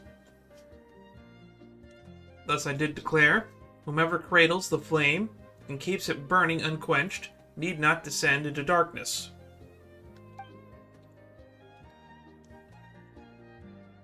We are the Lightkeepers who shine the eternal light of hope into the endless snow-swept plains. My fellow companions, our mission this time is to repel the monsters infesting within the Kipumaki Cliff and investigate the culprit behind this wild hunt outbreak. We shall set foot on that cliff, which we last approached 3 years ago, and fight this decisive battle. I know many of you, like me, have reasons why you must be on this mission. Keep this in mind. Pyramidia is behind us. For the living, for our future, we must not take even one step back. As our vow thunders, our bones and blood we shall use as fuel. We shall make life greater than death. We shall our solemn duty as Ratniki. To battle. Yes, Captain.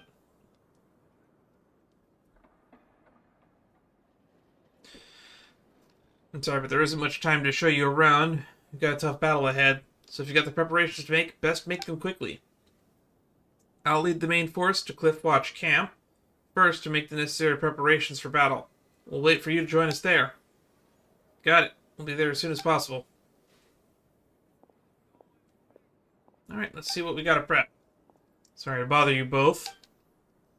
Hey there, Gramps. Anything we can help you with? Nikita. I am Nikita, an ordinary Ratnik from whom has been stationed in this remote land for years. Though this is our first meeting, I can already tell that you are no ordinary people. I happen to hear that blonde-haired adventurer named Dan and his companion have arrived in Notchcry, bringing with them impressive resumes from adventurers all over Teyvat. Did you happen to be those two legends? Yes, indeed. How did our whereabouts get leaked again? I didn't expect to be recognized here. If this keeps up, we'll have to go undercover just to step outside. I see you both attended the oath swearing. Are you also going to eradicate the monsters at Kipumaki Cliff? That's right, we're temporary members of the investigation team. Tell Nikita about how you and Lua joined the investigation team. I see, that child is truly blessed to have met you both. With your support, this operation I can rest much easier. I might be saying something unnecessary here, but this is the first time he's captained such a challenging mission. Lua is no doubt the most outstanding member of the new generation of Ratniki, so I'm not worried about his combat abilities. My only worry is that he... Perhaps that is too much fretting. I've heard a lot about you. You're an old hand at investigating dangerous places like this. Anyway, I hope the knowledge that you've gained on your adventures can help him out. Of course, I'm a member of his team after all. That's right, we do our best to help, even if you hadn't asked. That's great. Shame my legs aren't as nimble as they used to be. Otherwise, I would have gone to Kipumaki Cliff to face the monster myself. That was a really interesting character. So this burden had to be left to the younger generation after all. Is he gonna talk to somebody? Oh, Flynn's. You know, I wouldn't call myself a regular volunteer, but are you certain my aid is not warranted this time? Ah, Flynn's, you're here. I thought you wouldn't show up. Would you write me so frequently if you had believed that in truth? Why, by my reckoning, you had a missive delivered to my lighthouse posting a week ago. Do I seem the sort of Ratnik who would disrespect his Starshna without even checking? Oh, so this is the leader of the Lightkeepers then. No, in any case, we at HQ have never failed to send you a check-in notice either. You have the kid to thank for that. He's the closest to you of us Lightkeepers. Always presses me about how you're doing. How fares the young master? Ah, so you have entrusted him with a grave responsibility after all. Yes, I need him, and I trust him greatly as well. I believe my warning was clear. This is no ordinary wild hunt. Those monsters were drawn here by an ancient being, one that has been sealed within Kipumaki Cliff for ages. I also know a little about him. We met at the Belit Tsar's court. Hey, that's the previous Cryo Archon. No garden variety viper was he. I recall those eyes of his. They were exactly like the one staring at us right now. Do you remember how we became Lightkeepers, Flynns? You mean you people? We Flynns. Us. Lately I've been dreaming about the past, about those battles we went through together. Disaster always strikes suddenly. Whether you are ready to fight it and face it, or you cling to fear and pray for the best, no one is spared when the time comes. However, we know that we must struggle until lasting peace arrives. We Lightkeepers have proved that we built the foundation of this fortress through 500 years of struggle. True, but I would suggest that Iloa not attend the remedial lessons on this subject yet. You know better than I that he has lost everything he once before. Indeed, only his youthful spirit prevents him from admitting this truth, I deem. Yet my time is running out. Little remains of the years I bought for him, especially when compared to the burden he must soon shoulder. I see your mind is made up. In that case, let me not waste further breath on persuasion, my good Starshna. By the way, do you remember that item I asked you to look for last time? I would never forget a command that you gave, sir. A relic from 500 years ago, and one tied to the first moon chanter. In countless ways, even I had to go to great lengths to obtain it. Okay, so he's got one of the 3 MacGuffins already. Time for us to prepare as well. Let us witness the power of the bow and arrow bequeathed by the Torch Forger.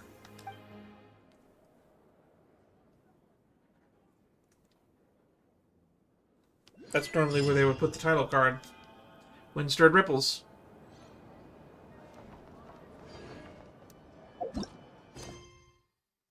When the war song rises.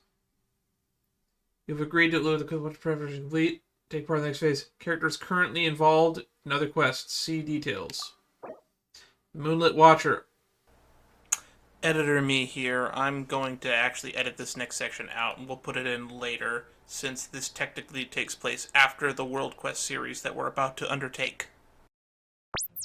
You're not one of those adventurers who came running the moment they got a whiff of something going down in some ruins somewhere, are you? The front line we're holding against the Wild Hunt. Kipumaki Cliff. I think we just got into the other quest now. This is exactly where I should be. I came to help. Yeah, we're here to help to deal with the Wild Hunt. You might be a decent in a fight, but this is different. Battlefield is no place for kids like you. Something the matter, Alan? Yeah, I think we just started the other quest. Captain, we're just telling these adventure kids why they shouldn't come here somewhere this dangerous. No need to come over. You don't need to get help. The counterexample. Our captain might be young, but he's the strongest among us, so don't use him as your baseline, you hear? And Paimon, so it was you. Perfect timing. We were just waiting for you. Captain, what's that supposed to mean? They are the temporary recruits I mentioned earlier. They are the ones? Well, I suppose heroes are indeed made young. Alright, if you say so. Captain, I trust your judgment. And Paimon, welcome to the team. We just wrapped up the prep work, so the strategy meeting's next. You should join us. Before we begin, let me do the introductions. Dan and Paimon are adventurers I mentioned earlier, the ones that helped us retrieve the Silver Lampwick. They'll be joining our team in the upcoming operation. We are adventurers, but we've got a lot of experience in fighting the Abyss, so we won't slow you down. Delighted to make your acquaintance. I am Annalifnir. Gotta say, it Joining the Lightkeepers at a time like this takes guts, you two. I'm Rollin. Let's watch each other's backs out there in the field. Just call me Bjorn. If the captain chose you, I'll have faith in your abilities. You can save the rest of the chit-chat for the victory feast. For now, let's get to the point. The objective is clear. Our squad must seize Clifftop Camp ahead of the enemy and establish our forward line and hold back the Wild Hunt. The position is the lifeline of the entire operation. If we lose it, every plan that comes after will be as good as scrapped. To prevent that, we'll use the Silver Lampwick's power to restore the barrier on the cliff. That will clear out the Abyssal Whispers and keep the main force's route open. The mechanisms in that power, the barrier, are all ancient ruin relics. We don't fully understand how they work. But Dan and Paimon are experienced adventurers. With the two of them handling this key step, the whole operation should go smoothly. Leave the mechanisms to us. Solving puzzles like these are Dan's specialty. Yes, this is what people meant by the right person for the right job. I came across plenty of devices like this when I worked as a treasure hunter, but I never figured out how any of them worked. My wife was always the one who understood that stuff. Huh, you used to be a treasure hunter, Ansley? Elifer? Come now that you mention it, the vibe does kind of fit. Hey, now none of that, alright? I've been a member of the Lightkeepers for 3 years. I'm an upstanding ratnik these days. What do you think? I'm not qualified or something? Sorry, that's not what Paimon meant. Alright, Enelifnir. That's enough. Stop scaring her on purpose. Come on, Roland. Why'd you call me out like that? Everyone's so tense, I was just trying to lighten the mood. Listen to Roland, Elif. When you get serious, you look fierce enough to scare off even the Wild Hunt. No wonder she took you seriously. Well, when you put it that way, alright. Sorry about that. We're teammates now, so I really shouldn't have tried to spook you. Oh, exactly. Come on. You scare Paimon so badly that she can't carry out the mission. What happens then? Dan still needs her as a guide, you know. Right, and we're up against an unpredictable, formidable enemy this time. We all need to stay alert. We can't even let our guard down for even a moment. Speaking of the enemy, there's still some information that Dan and Paimon need to know as well. The Wild Hunt on the cliff have the abilities different from those elsewhere. 3 years ago, we paid that difference in blood. That day, dusk had settled by the time we finished investigation and set up camp on the cliff for the night. In the middle of the night, I was awakened by the sound of battle, only to find the area was shrouded in strange mist. From within that mist came the faint, broken whispers. The voices sounded familiar somehow, though I couldn't recall where I had heard them before. But I had no time to think about any of that when I pushed deeper into the mist and finally saw who was fighting. I realized it was our detachment members tearing each other apart. Oh, I hate it when stuff does that. Ooh, look at all those frames dropping. Well, how is that possible? Was this the Wild Hunt's doing?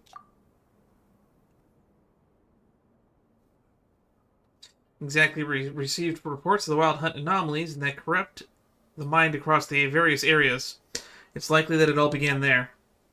We lost far too many that night. Captain Oslan kept himself together through sheer willpower. But with just the two of us, there's nothing we could do. After that, the main force of the Wild Hunt pushed in, and the captain ordered to retreat, and bring the unconscious, badly injured Ivar back for help. He chose to stay behind and cover our escape. I rushed back to the city as fast as I could and reported everything to the old man, but it was too late. By the time we returned to Kibamaki Cliff, even Captain Oslan had, As for the Wild Hunt, it spilled forth and spread beneath the cliffs. Before we could clear out the monsters, many innocent civilians had already fallen victim to them. My fellow treasure hunters, my wife, I lost them all in that incident. It happened so fast that we couldn't even put up a real fight. Just as I thought we were done, a squad of Lightkeepers arrived. I fought alongside them and pushed the Wild Hunt back until I damn near dropped dead from exhaustion. The lives that were taken could never be brought back. I was on a different assignment that day. I received the emergency order and rushed to the Kibamaki Cliff area to help. What I saw was too much to bear. We fought endlessly day and night. The monsters poured out from the bottomless lair without end. I don't even know when it all finally stopped. I only remember fighting until I had nothing left. When I opened my eyes again, I was already back in Pyramida. At least you fought. You fought even if you lost. You were warriors who stood your ground. But me? I was pulled from Captain Ostland's squad last minute because I suddenly got sick. Vede took my place. Because of that, if I had been the one who was taken there that day. There are no ifs in the past, Bjorn. What matters is what we do now. Right, we rebuilt the camp after the incident, and we held the line for 3 years. Because the conditions for a counterattack were not yet in place. I know you all endured for a long time. I'm much the same. And now the day we have waited for has finally come. With good news has arrived from Pyramida. The time is right. Tomorrow we launch our counterattack. Steady yourselves before we march, or those creatures may slip into your thoughts and twist them against you. Remember this. We fight not only for our comrades we've lost, or for the innocent civilians whose lives we've taken. We fight to protect those who are still alive today, and to give those yet to be born a chance to live in a better world. That concludes the meeting. The rest of you can go tomorrow. You'll bring a brutal fight, and we will need every ounce of strength you have. Yes, sir. Dara Dalad Jod.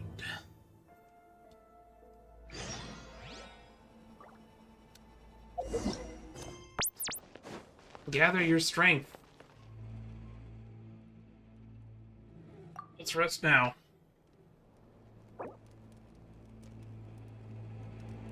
There'll be a long sequence of battles and story events ahead. If you won't be able to use co-op mode or enable focused experience mode to perform these actions, you need to exit the Kipmonkey Cliff area. Do you want to continue the quest? Sure.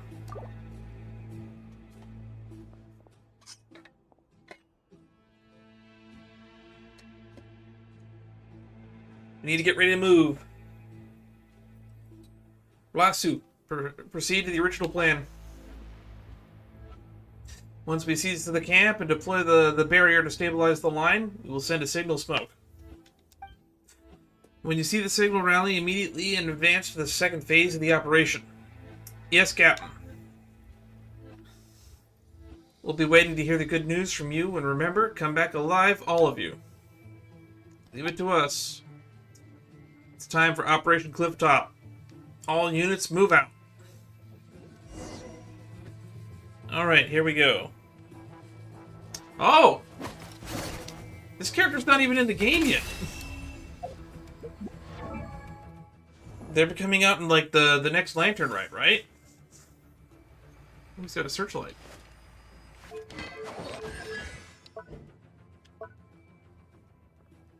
Aiming mode. That's a lot of text. Songbird. 1, 2, 3 Hydro or Geo characters in the party. Nightingale's song will further. So it's a Hydro Geo? So you're a lunar crystallized character.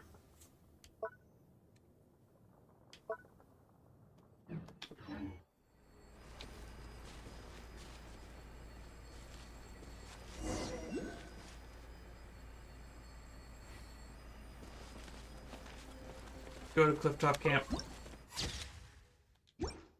That's probably the thumbnail there. Light the oil lantern.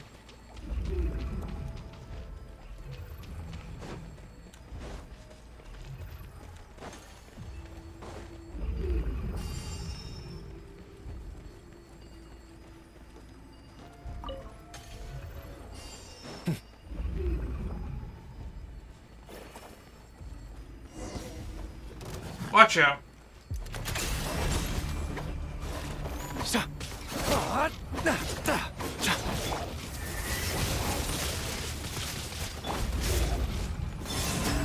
A new moon rises.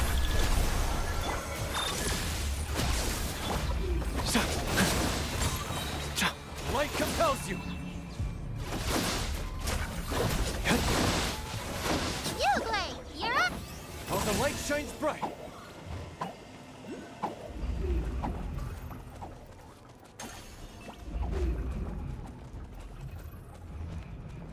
Not lighting up the lanterns anymore?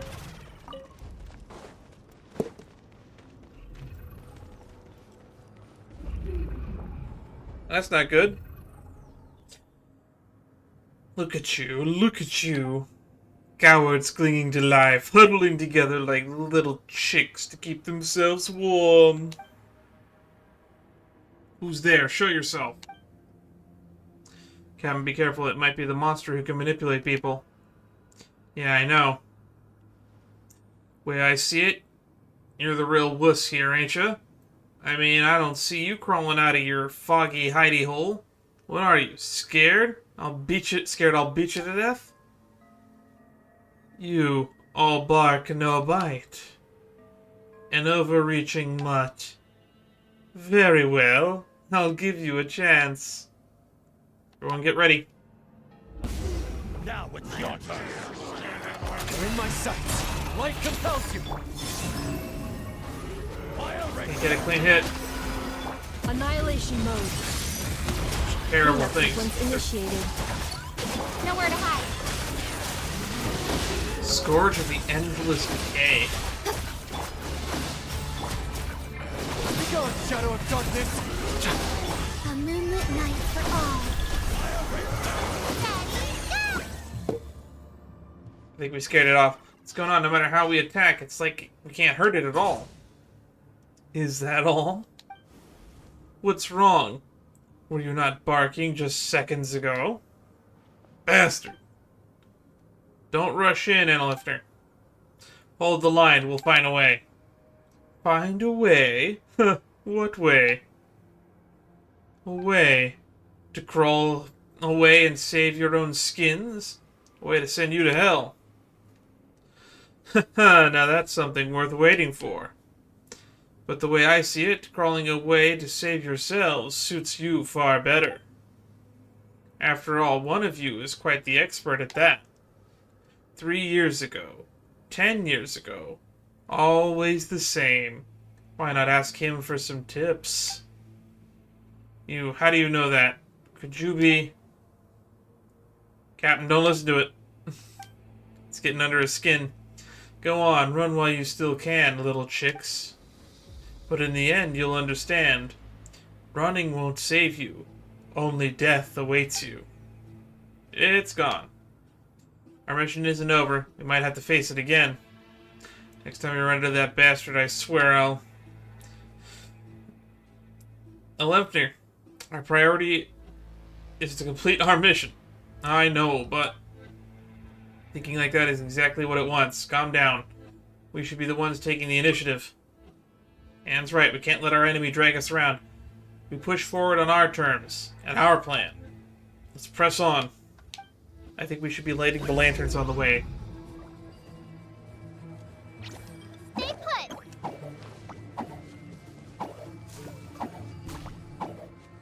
We're going this way now, I guess.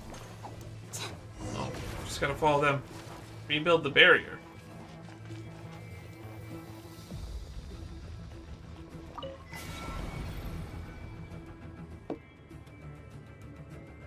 Oh, that's a big eye.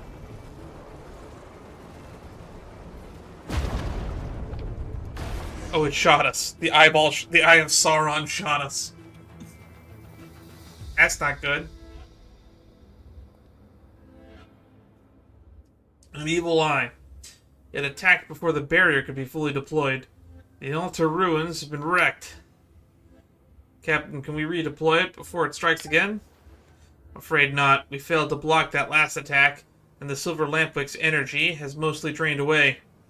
There isn't enough left to deploy the barrier again. The situation's not looking good. We have no idea when that evil eye will launch its next attack. Without the barrier, we're screwed. The monsters around us are increasing in number. Even if we hold them off for a while, our stamina isn't limitless. Things ever reach that point? Come on, brother. You're talking like you've already given up. Monsters? I don't care how many line up. I'll knock them all down. Even so, trying to hold out here forever isn't a real plan. Is there really nothing we can do? I have an idea. Well, let's hear it, Bjorn. Got something quick. Let's hear it. The sealing array on Kippamaki Cliff was left to us by the Torch Forger and the Moon Chanter of the Frost Moon Scions. Its structure must share some of the same origin as the Silver Lampwick. While deploying the barrier earlier, I noticed 3 verdant crests on the cliff, flashing in response, almost as if they were resonating with it. Those should be the focal points of the sealing array. Now that you mention it, Paimon can see them too. When I visited Hisi Island, I borrowed some ancient Frostmoon Scion texts from the current Moon Chanter. Oh, Llama getting a mention. I remember seeing similar structures in those records, so I cross-checked my findings with her. I'm confident this is correct. However, the texts say that the sealing array should have 4 foci. For some reason, the most important one isn't resonating. Still, the seal here has held for 500 years, and there must be something special about it. If we take the Silver Lampwick and activate it around the other 3 points first, we might be able to turn this around. What do you think, Captain? It's worth a try. Right work, Bjorn. Just so you know, I didn't spend the past 3 years doing nothing. But if we want to carry out this plan, we'll need more support. Bjorn and Alethir, Roland, return to Cliffwatch camp at once. Report everything to the entire force and lead reinforcements to coordinate with us and take those 3 positions. Yes, Captain. If the evil eye is targeting the Silver Lampwick, there's a good chance the next attack will go straight for it. I'll carry the Lampwick and activate the 3 focal points one by one. Dan, Paimon, come with me. Protect the Silver Lampwick. Any objections? It's extremely dangerous if either doesn't want to. No need to ask. Of course I'm in, Captain. This is the perfect mission for us. We'll keep both Iloa and the Silver Lampwick safe. Music to my ears. The Captain's in your hands, then. You'll all be careful, too. Understood. Of course, I'm still waiting to see Alethir land a punch on that fiend and shut it up for good. That's right. Best not disappoint you then, eh? I won't just shut it up. Hell, it'll be groveling at our feet like a mangy dog, begging for money. Sorry, begging for mercy, not money. Alright, enough joking around. We have plenty of time for that later. For now, let's move out. At least we have a plan. Let me get to those foci.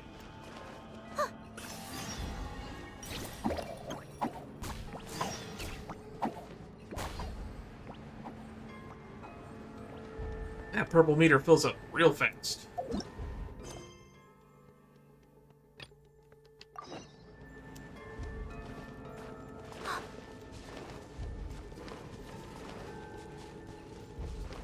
Alright, focal point 1. He leaves monsters to us.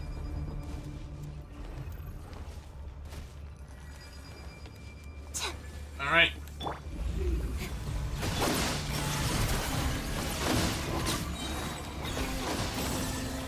Resonate. Alright, head to the next one. You keep them. I no longer need offerings. Don't be scared! Alright, array 2 is over there.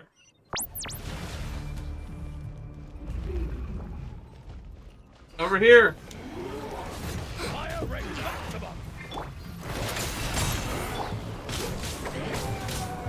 Watch out, everyone. That's not good. Steeply the evil eye. What do we do now? Calculation. Find a way up. Error. I'm getting killed in the cutscene. A moonlit night for all.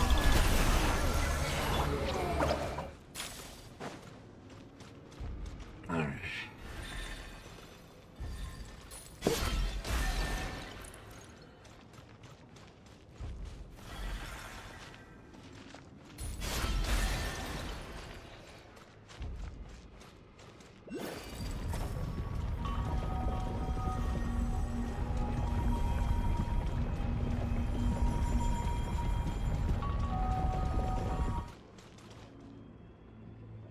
Defensive mode engaged.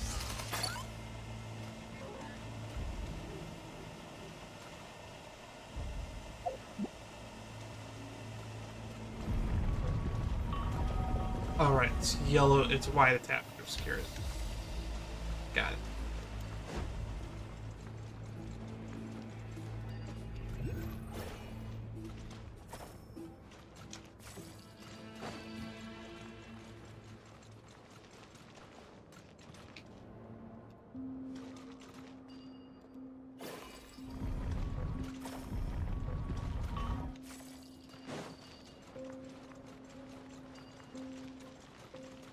Hey, we made it up.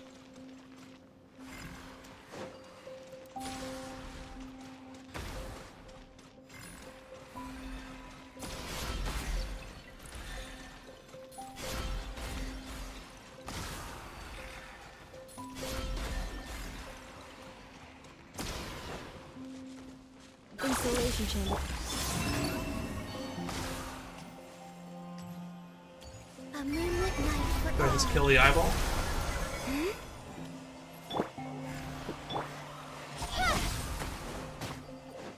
Or do I gotta hit it with this thingy over and over again?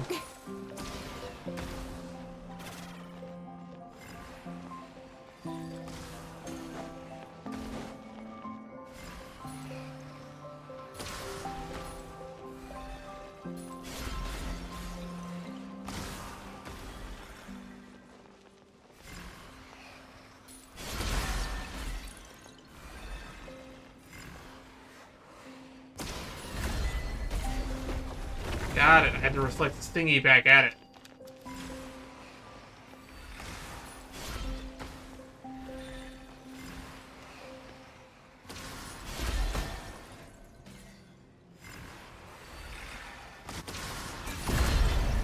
Gotcha.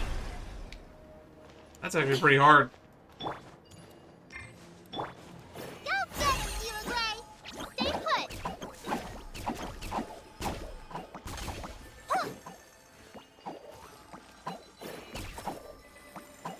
Oh, we gotta pull the wall down.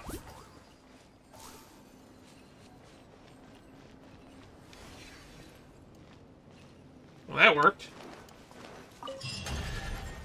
Check out the next place. Array 3.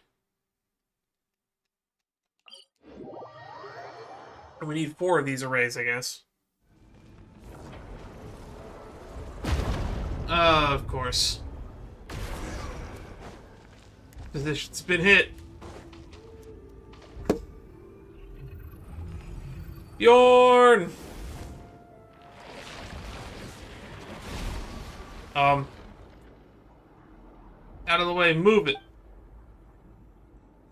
What's the hurry? One way or another, you're all going to die. But some of you just get to go a bit earlier. He whined about not dying back then 3 years ago, and now I'll fulfill his wish. Yorn, what did you do to him? He was too weak. The weaklings. Useless, crawling insects. Dying is all they're good for, no? Don't you dare insult him. He's not weak at all. Oh, in your eyes he was strong? But the strong die all the same. I thought you understood that better than anyone. The ones stronger than you, they all died, didn't they? They died 3 years ago. And 10 years ago as well. Shut your mouth. Yes, the only weak one here is you. Otherwise, why is it every time? Every time you're the only one who survives. You ran from the battlefield, didn't you? Just a coward clinging to life. Don't listen to its nonsense. Enough. Time to die. Let's finish this quickly.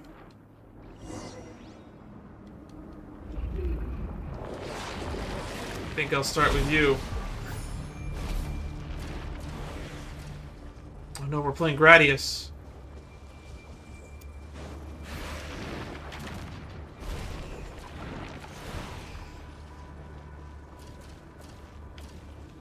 I mean, they're giving us lots of space to avoid this in.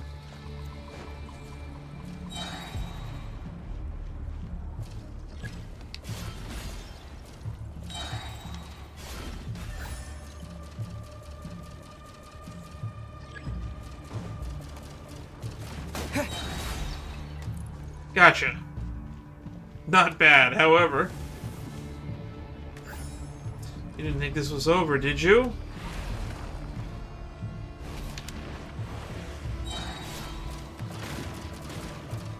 Oh, that's cheating. Ow. I'm suddenly getting hit all the time.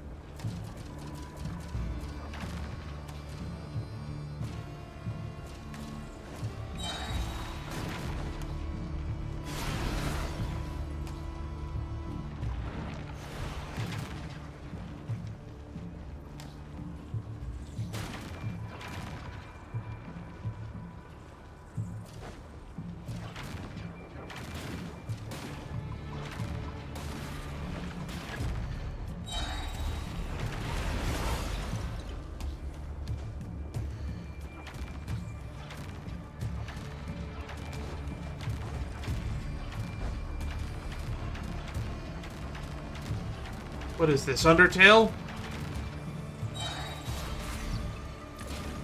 Shoru's boss.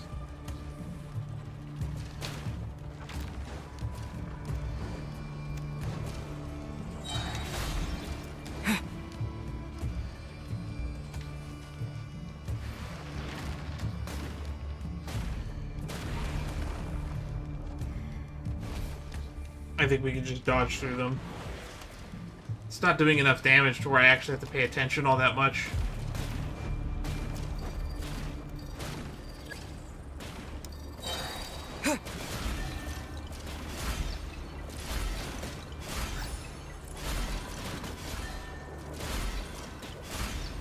Just face tank it.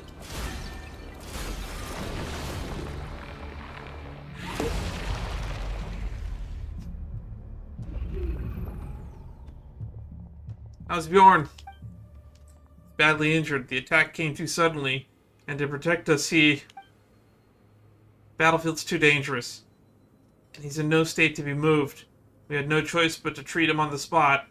But with the resources we have on hand, it's just... Captain. Bjorn. I'm sorry I couldn't complete the mission. Now you're doing a pretty good job, all things considered. You did great. The position remains secure and everyone's still safe. Really? It did it? Then that's good. Stop talking, you need rest. If I don't say it now, I won't get another chance. Don't say that. This is an order for your captain. You'll be fine. You'll be fine. Alright, as you command. I won't mention that again. But at least I'll finally be able to face Vidi with no regrets. He would say that we Lightkeepers are like winter ice leaves. In the face of the wild hunt, each of us is fragile like a winter ice leaf's petal. How easily we shatter, so long as the leaves remain, so long as the roots stay firmly in the soil. When the next season comes, and the one after that, new flowers will bloom anew. We will not fail. Isn't that right, Captain? Yes, we will not fail. I will see that monster buried at my hands once and for all.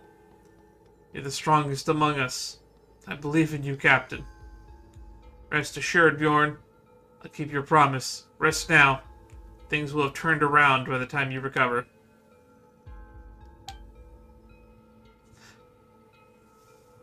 Is he dead? They should have voiced this whole world quest.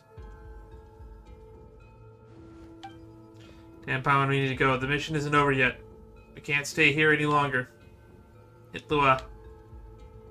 Yeah, let's keep going. We have to keep moving for Bjorn's sake.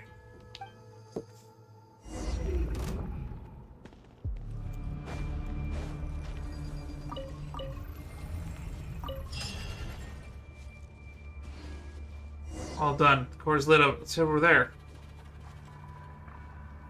Activate the last verdant crest. Use the silver lampwick to resonate with it, just like we did before. This action cannot be performed during combat.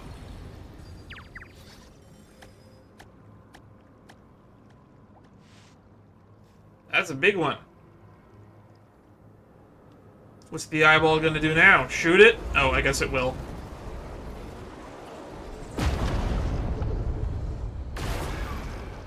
Ooh, it put up a barrier.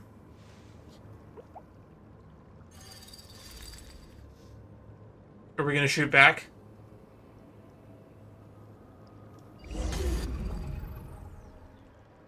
This is good.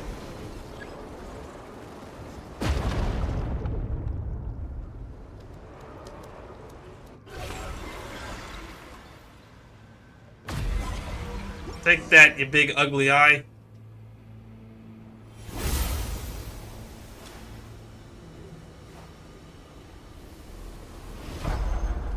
Oh, that's not ominous at all.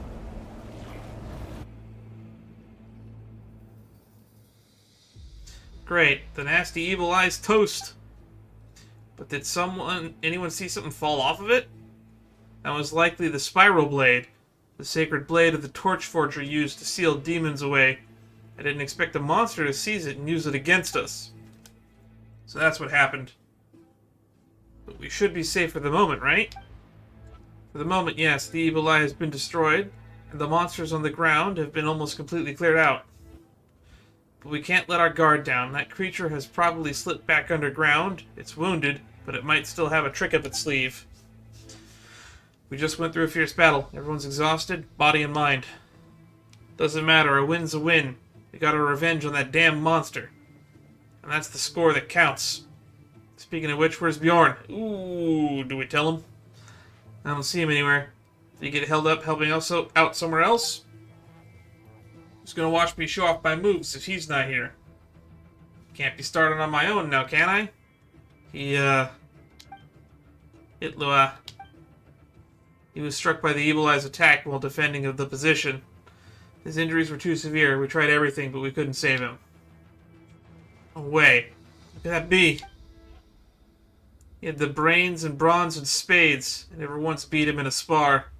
How could he go down so easily? This makes no sense. No sense at all. Enough there. Stop crying.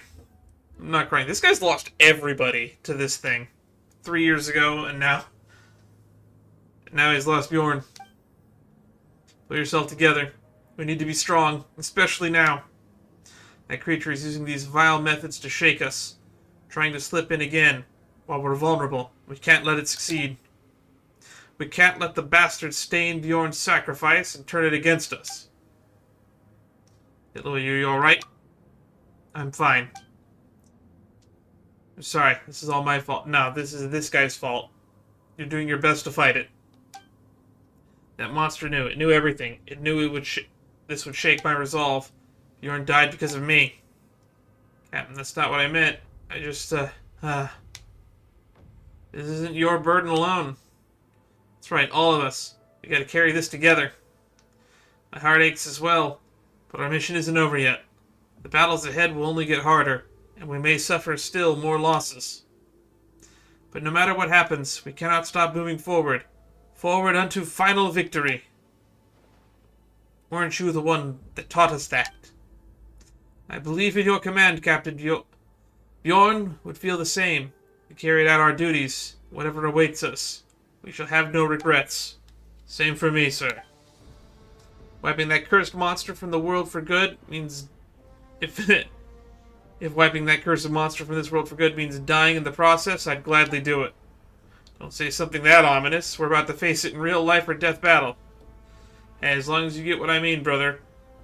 I'm gonna rip that thing's filthy mouth right off and make it beg on its knees.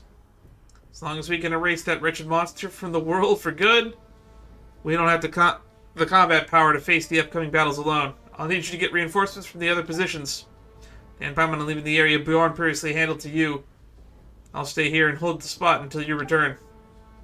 Leave it to us. I guess we're taking over for Bjorn. That feels so sad. They killed an NPC so we can be more important. Thank you. Just hold on a little longer. Soon we'll claim victory. He's gonna go on his own. Why is it every time? Every time you're the only one who survives. What am I supposed to do? What should I do? You ran from the battlefield, didn't you? Just a coward clinging to life. This is my fight. My battlefield. I'm not some coward who flees from danger. This is my duty. I can't run anymore. You could at least wait for us. Don't run in like an idiot. He's gonna run in like an idiot. So it wasn't Sally a trap forth after to all. the battlefield.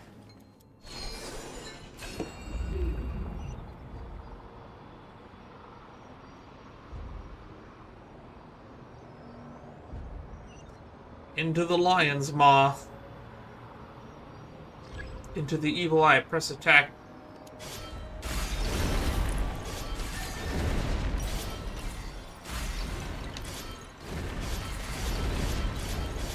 I can just spam it. Got a 0.1 second cooldown. Silver Lampwood, it's a relic of extraordinary power. When we get our hands on the sword, I'll have the power to strike him down. Indeed, this time we'll finish it. Fog's getting thicker. You can hardly see the path in front of us.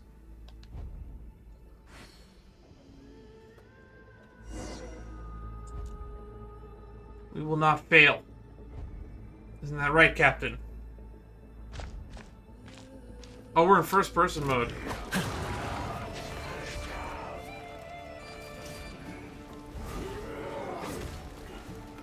Sorry, I couldn't complete the mission.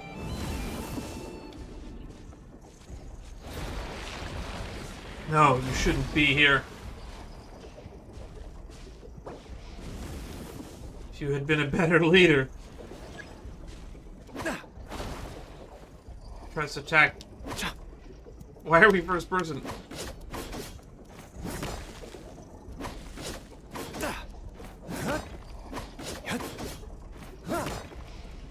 Good care of Evar for me.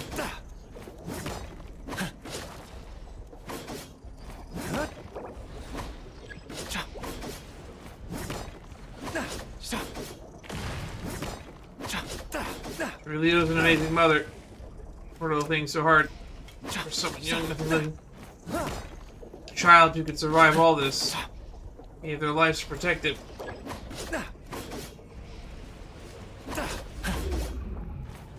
It's not the old man. Can't stop here. I'm gonna have to read all of this when I edit it later. Cursed monster, you'll pay for this. Oh, that didn't look safe.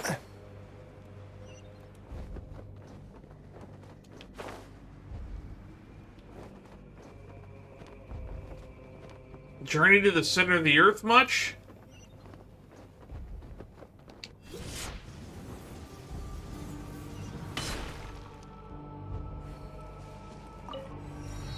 Teleport waypoint. Means we can come back here later. We meet again, little chick. Shame that it's only you. No matter, once I'm done with you, I'll send those others after you. One by one. Bark all you want while you still can. I'll make sure your silence is eternal. All by yourself? You think you can stop me? Taking down a lowlife like you is more than easy enough for me. Oh, I see. I see why you didn't bring the other little fledglings with you. Deep down you think that they're weak too, don't you? The kind who'll die the moment that no one's there to protect them. Just like you, little hatchling. Shut your filthy mouth. Die. Press the advantage. I don't think we could win.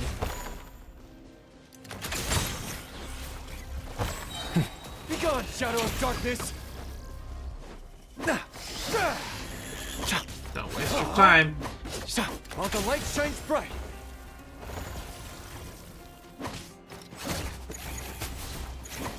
I'm gonna get that You got sphere. this. While the light shines bright. Damn it, they just don't stop. Too much for your stomach already? This is only the appetizer. Soon, very soon, the professor will ascend his tower and open the path to Elysium beyond. It will be a feast unlike anything this world has ever seen. Ah, truly something to savor. We have waited far too long for this day. At last, we are but one step away. 10 years ago we failed. 3 years ago as well. This time, never again. We'll let you get your way. We'll let you get your way. We? Have you ever considered, as you fight all alone, that those weak, defenseless teammates of yours might already be dying outside, one after another? Just like, yes, winter ice leaves. A gust of wind, a touch of rain, and they wither. Shut up. I believe in them. They'll be fine. And I'm not some damn flower. Even if I were one, I'd be a demon-eating flower. Made to devour scum like you alive. After, how'd you get... Talk later. Focus on taking down the enemy first. Captain, give us the order. You guys. Understood, assist me. Together we can repair the seal and reclaim the spiral blade. And bring this monster down. Alrighty, you can count on us. Weaklings, trash, insects. No matter how many of you come, it changes nothing. Damn monster's hiding again. As long as we repair the seal, it won't matter where it hides.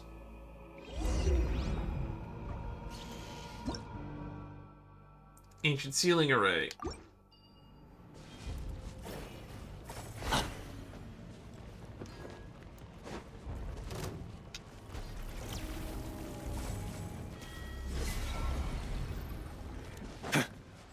Gotta return the sealing blades.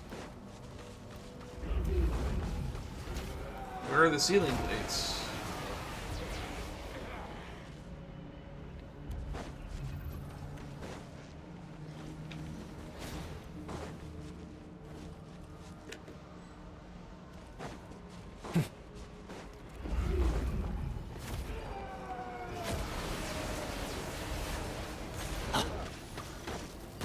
You got this!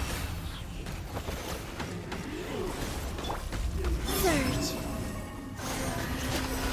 Cut to the chase! Defensive mode engaged. Oh, there's one.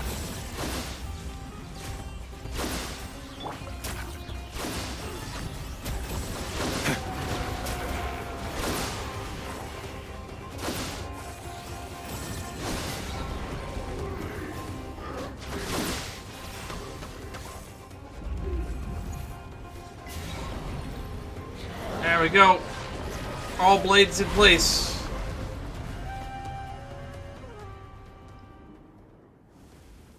Seal like this will not hold me. Alefnir, roll it. Captain, we're fine. Watch out for that monster. Monster, you'll pay for this. Die, monster. You don't belong in this world.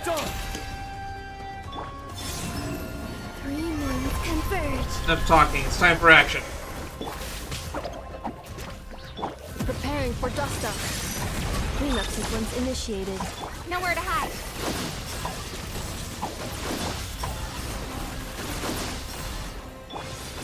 Hey, go away!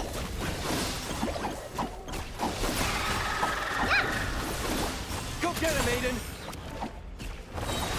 Be gone, Shadow of Darkness! Wait. A new moon rises.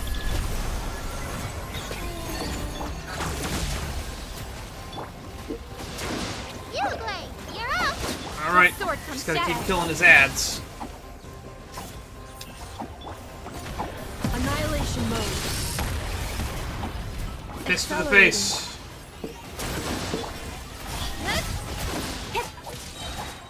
Defensive mode engaged.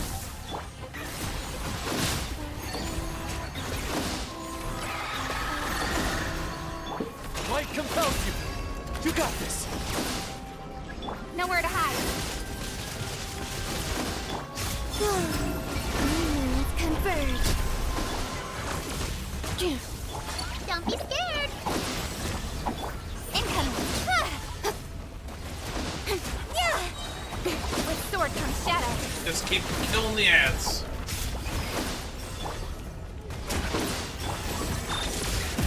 for dust up. While the light shines bright, be gone, shadow of darkness! Surge, a moonlit night for all.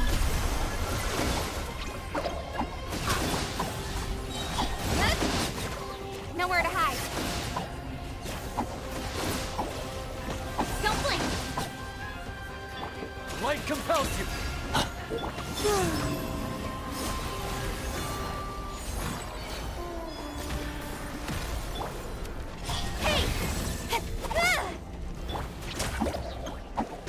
Installation chamber deployed. A new moon rises. Ultimatum protocol. Cut to the chase. All right. Speed of light. Ready, go! Be gone, shadow of darkness! We got him. He's dead. Curse you all. Think I'd lose to such insignificant. You're the only insignificant one here, hiding behind the venomous words, too afraid to face us. Whatever you say. The Professor Rotwang, my exalted master, he has already set out. Soon, very soon, he will tear apart the veil of this false world. Weak little humans. Professor Rotwood? Who's that? That sounds familiar. In the end, it makes no difference. What awaits you all is equality in death. Still mouthing off. It's on its last legs. The abyssal energy around the spiral blade has faded. Enough talking, Dan. Let's send it to hell. You have to hit it with a spear.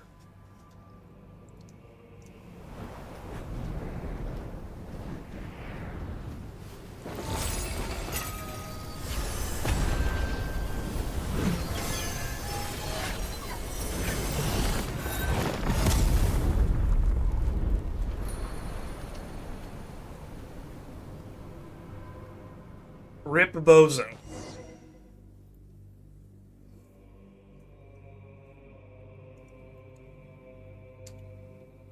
It looks so much nicer here. Finally, this thing's done for good, right? Seems so. Not even ashes were left behind. Now then, let's have a proper talk, Captain. He lands a heavy punch on Iltua.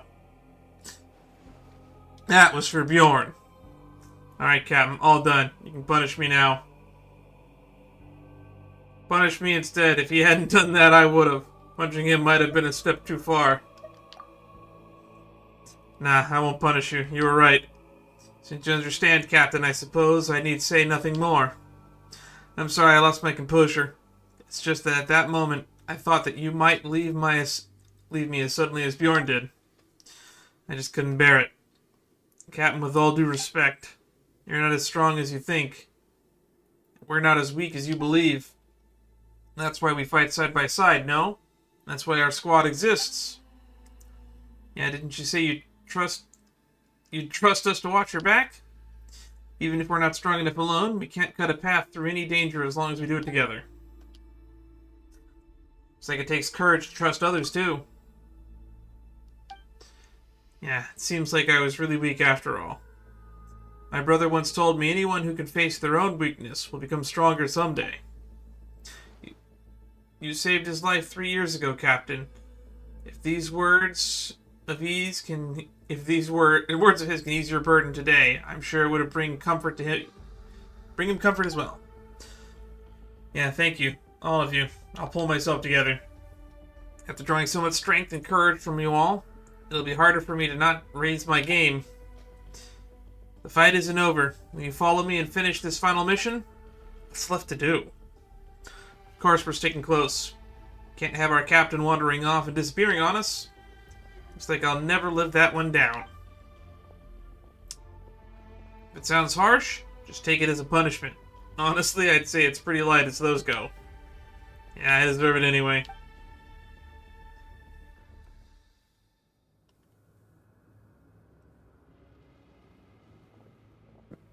Back to business.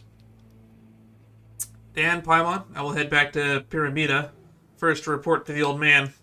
Once you've passed on the message to our comrade who's holding the formations on the surface, return to Pyramida as soon as you can and join the next phase of the operation. Leave it to us. To hell with all that professor and student nonsense. It's time we show them what the Lightkeepers are made of.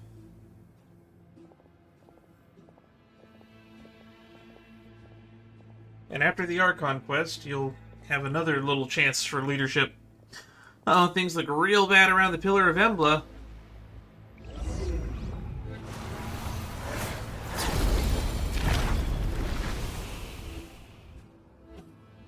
That's not good.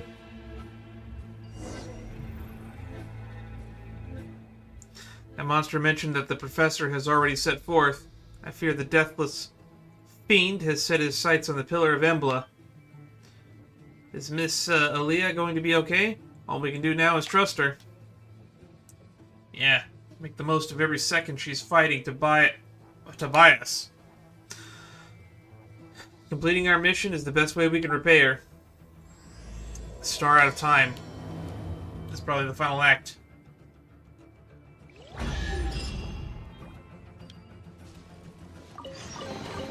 Last night, first light, head to Pyramidia. If we're gonna go all the way past the Tower of Embla, I guess, first.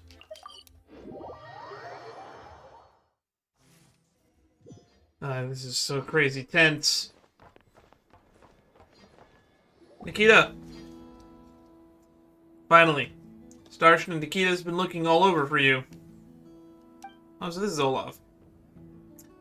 Starshin and Nikita? Wait, Dan, Nikita, isn't that old guy we bumped to back to Pyramida? Didn't he say he was just a regular ratnik? Yeah, he really didn't seem like an ordinary ratnik. Ah, my old pops. He probably just meant it as a bit of fun.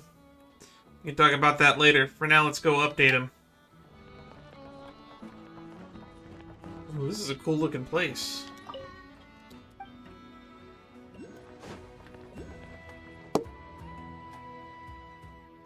Gramps, we're back. Back safe, I see. How are things on the Kipanki Cliff? Give the rundown of what happened. Just as I thought, it's clear as day as ever from here. Pillar of Embla has fallen to the abyss. The undying fiend they call the Professor.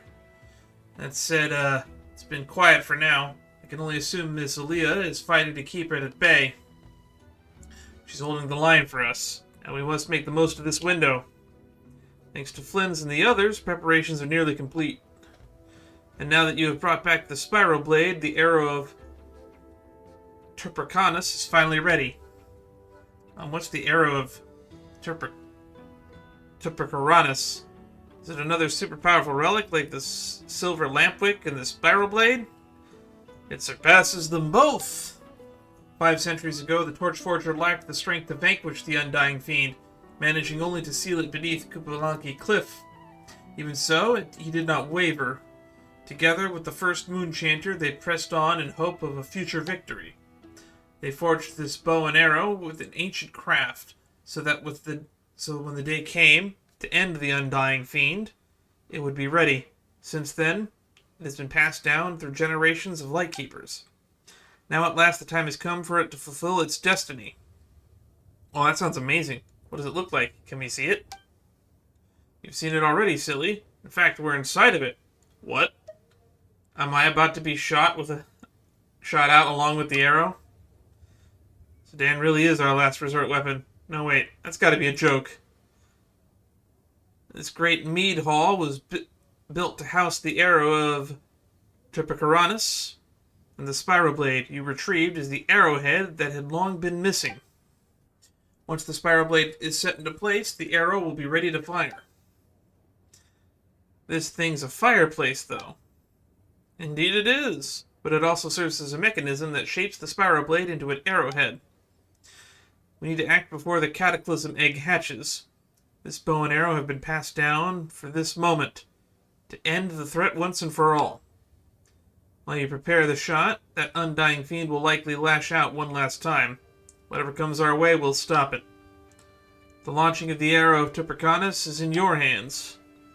So this entire lighthouse is a giant bow and arrow.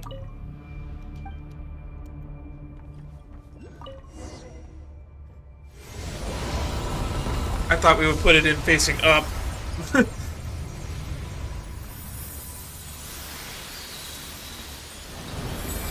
Of course, the lighthouse is a cannon.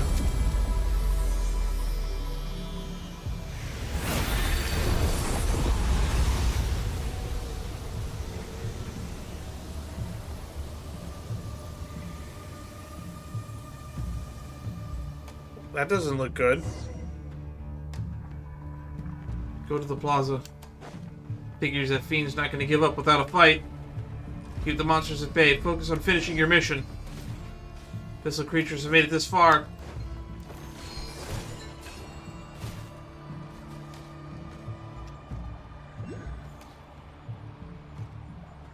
It's kind of crazy that we're having a town under attack in a world quest. Serpent of all evils. You fall. It's all your fault.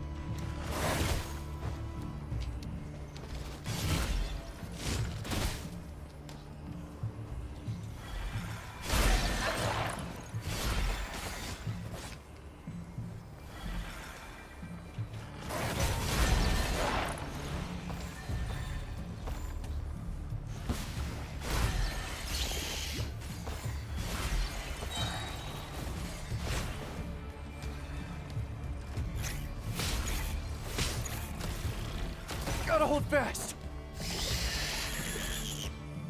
Holding.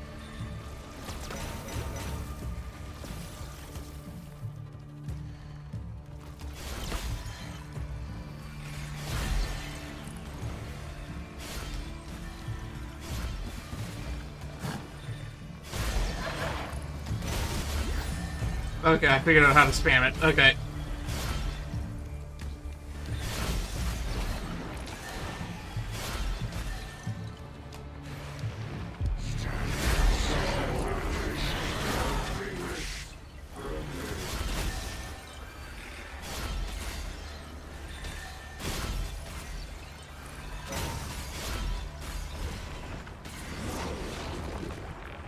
Activate the amplifiers. The buffer store is active. Just one more to go.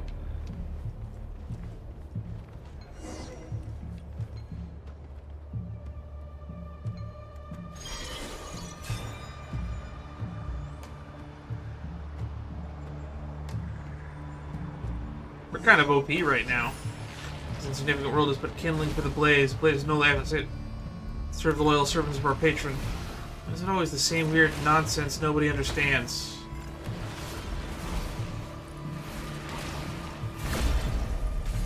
Aha!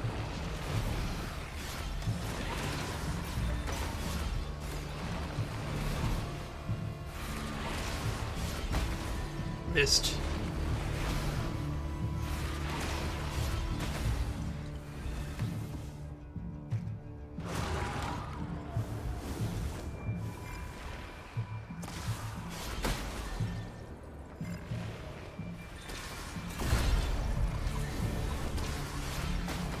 And that timing to parry it is kind of annoying.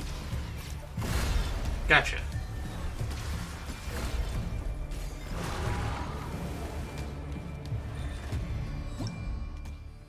Oh, the daily reset. That's a little bit awkward. Gotcha. It's getting away. Move, get after it.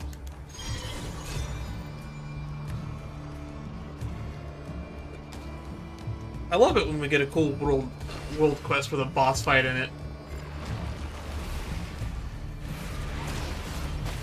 Oh, come on.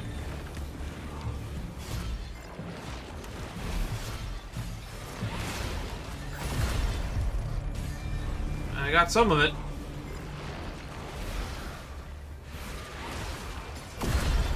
Gotcha. Get parried.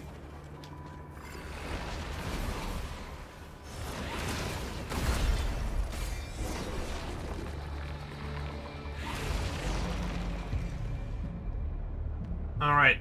Amplifier's ready.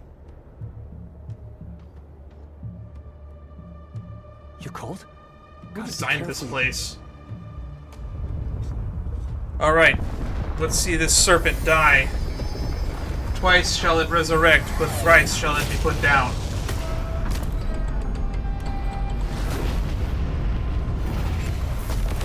Oh, that looks a little bit more like a gun than it did before. That's some chimney. Good, the control room's open. The control room is open. If you told me that the giant building was a gun, I never would have thought.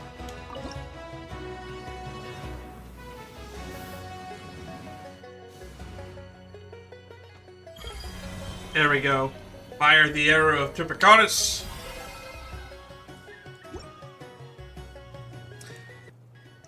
This is kind of like the R&R quest, but it's a lot more condensed and all in one go.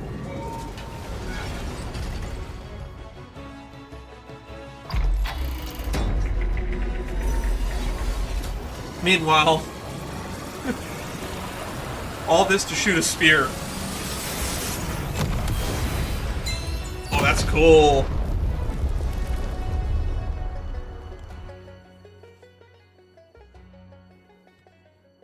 The gate to the bedeviled sky is open, and still you cling to that puny pittance of Kuvaki as if it matters. Yet how am I still trapped here? Ah, I see. The Sampo Mill turns its face from me once more. Well, well, look who finally showed up. What an honor. Who's there? This form. Rayla? Are you there? There you are. I knew you were still alive.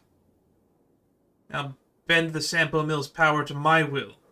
You will succeed with the sacred air's blood burning inside you. Those other three were laughable failures, but not you. No, you've always been my chosen one. Ha! He really thinks I'm Rayla. Or Relia. So the mad monk, who could once talk his way out of anything, can't even see straight now. How ironic. Relia, do not waver. You haven't forgotten our dream, have you? Don't you want to claim the name and place that were always meant to be yours? Picture it. An Elysium for the shamed and forgotten. A place where the proud Fey nobles sink their knees before you. And in this royal court of the Pale Star, only I, another human, can make that vision yours. And now I stand just one step before the star-bound descent, when the Elysium beyond the heavens unfolds upon this world. All others will be swept aside, leaving only us, the chosen few, to inherit what remains. When that dawn comes, all that rot of this age will be washed away. Tell me, is that not the world you always hoped for? No, that future was never his desire. And how could you still be peddling the same lie at a time like this? You were using him from the very start. Every promise, every lie, you spun them all to make him seize the Sampo Mill for you. And that Elysium you keep preaching about, it was only ever meant for you. Even his fall from rank, the path that turned him into a thief, that too was a trap you devised along with Grand Duke Alvis. All of it. You might have called me Relia by mistake, but it suits me all the same. I'll carry his role and legacy. And the name of Reed Miller is the one that I will take without hesitation. Rolfangi, Mad Monk Professor, Undying Serpent. Your story ends here. I will end it in Reed Miller's name.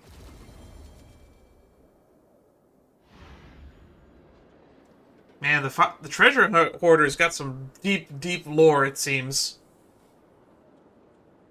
He really did it. An undying fiend is well and truly buried. Twice shall the undying serpent rise again, thrice shall he be struck down, and at last shall he be laid to rest by the heroes of the sublunary spear. Standing alongside the courageous Ratniki, you defeated the professor, at long last. For several days afterwards, you stay in Pyramida. Go to the Great Meat Hall. Itlua is probably waiting in the Great Meat Hall. Come on, let's get a move on. Last light, first light.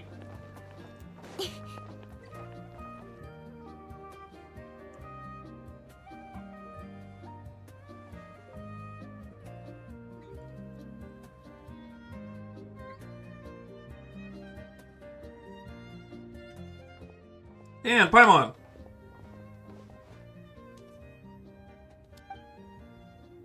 Looks like we were right on time. This place is absolutely buzzing. Everyone's been hard at work these past few days. Now that things have finally settled down, we're able to find a moment to bring everyone together. Couldn't have been easy for you either. I only did what was expected of me. But if you hadn't stepped in when you did, I imagine things would have ended very differently. We might have still won, but not without paying a steeper price. Come on, we're in this together, aren't we? No need to be so serious. Yeah, you're right. It looks like Gramps is about to speak. To all our comrades and kin, this isn't just a celebration. It's a moment to honor the struggle behind our triumph. Let's not forget, while we toast this victory, those who gave everything to make it happen. They fulfilled the vow that we all once made. During this battle, Nightmare Orla's investigation squad, led by Itlua, took on what was perhaps the most perilous assignment of all. Notably, Dan and his companions stepped forward without hesitation in a time of crisis and stood with us, playing a vital role in the operation's success. They braved every danger, pressed on through the storm, and carved a path to victory from the depths of despair. The legacy of their deeds, and all who fought for the living and those who yet to come, will be written into history, never to fade. Yes, we are victorious. That victory came at a heavy price. Yes, and we may pause to mourn, to remember the fallen. But we must not be broken by grief. The future we fought for is within reach, and we carry the fire of those who lit the way before us. Their light must keep shining, so that we must press on. Today, let us raise our glasses to victory. To the brave souls whose courage will never be forgotten, and the future we vowed to protect. Star at a time. That's everything. On to the...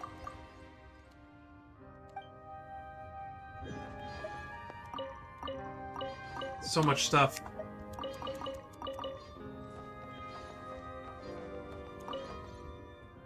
I just wish Bjorn could have been here too. He would have been proud. I'll go visit him in a few days. I'll let him know how things are in the city. If you want to know. Good work, everyone. Set our duties aside for now. Rest well. Cheers. Cheers. With good company, warm laughter, and flowing drinks, you enjoy a brief moment of peace.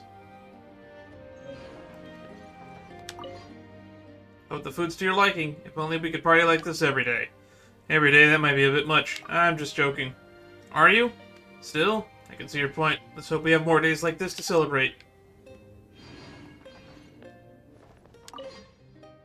Moments like these are rare. Ever since the old man made me a squad leader, these gatherings are the only things I really get to catch up with the guys. Alright. That looks to be the end of this. I guess we can now finish that other quest line.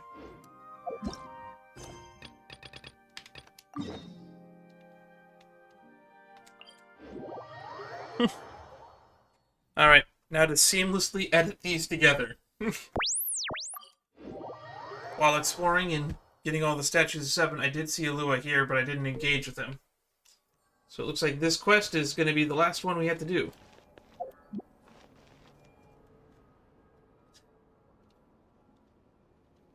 Where could they be? Oh, this one's turning into voiced. a major headache.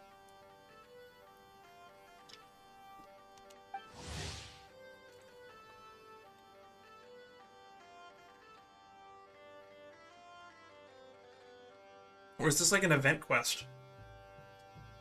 Illawa! Nightmare's Burning Heart. Head of the Lightkeeper's investigation squad. He's always forefront during battle, during his squad against the Wild Hunt's excursion, yada yada yada. What now, boss? Forget our brothers and sisters over at the lighthouse waiting to get to work. If we don't have enough fuel, it's lights out for the entire camp. Yeah, we gotta think of something, squad leader. Don't worry. Head back to your posts. I'll take care of this. Traveler, Paimon, good to see you. Hey there, Eitlua! Why is everyone gathered here at the entrance? He's like, you got a lot on your plate. Has something happened? It's fine.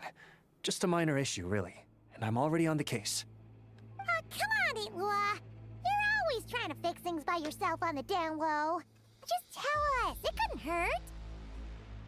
Or is it because you're too embarrassed to say? No way. I just don't want everyone in town worrying about things that I can handle on my own. But since you're both part of the investigation squad now, I won't treat you like outsiders. Still, this isn't exactly the place for a chat. Come on in. I'll tell you more inside.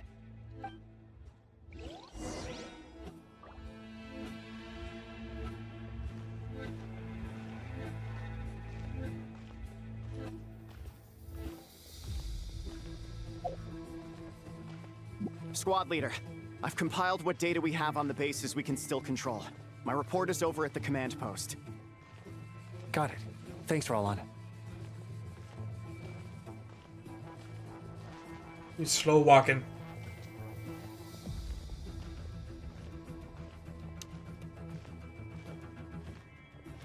Look at our feet sinking into the staircase. Squad leader, our comrades in the east seem to have butted heads with the Fatui. They say they're going to send someone over. Got it. I'll be over as soon as I can. Why are the Fatui getting in the Lightkeeper's way?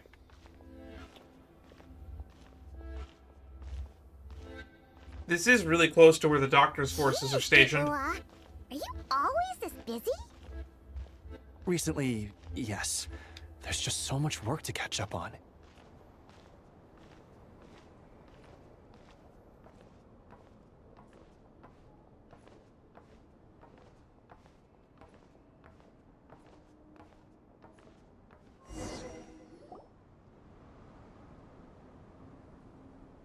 You know, Paimon's been wanting to ask for a while now. What are these vehicle thingies we keep seeing in the Lightkeepers camps?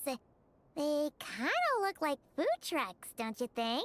Wait, does that mean food trucks are a thing that exist in Genshin? It'd be awesome if you really could cook up there.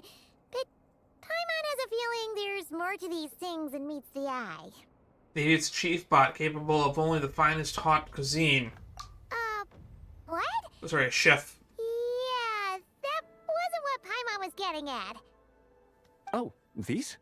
Officially, they're called moon wagons. They're Moon transportation wagons? tools we made by modifying Snezhnayan mechanical vehicles. You can think of them as Kuvaki-powered mobile lighthouses. They're not quick by any means, but they save us a whole lot of trouble and manpower when it comes to transporting supplies. As for cooking So we have functionality, cars and I not haven't Pry. actually given that any thought. But you Well, know, technically, they're if we repurposed did install a Snezhnayan cars. toaster in there.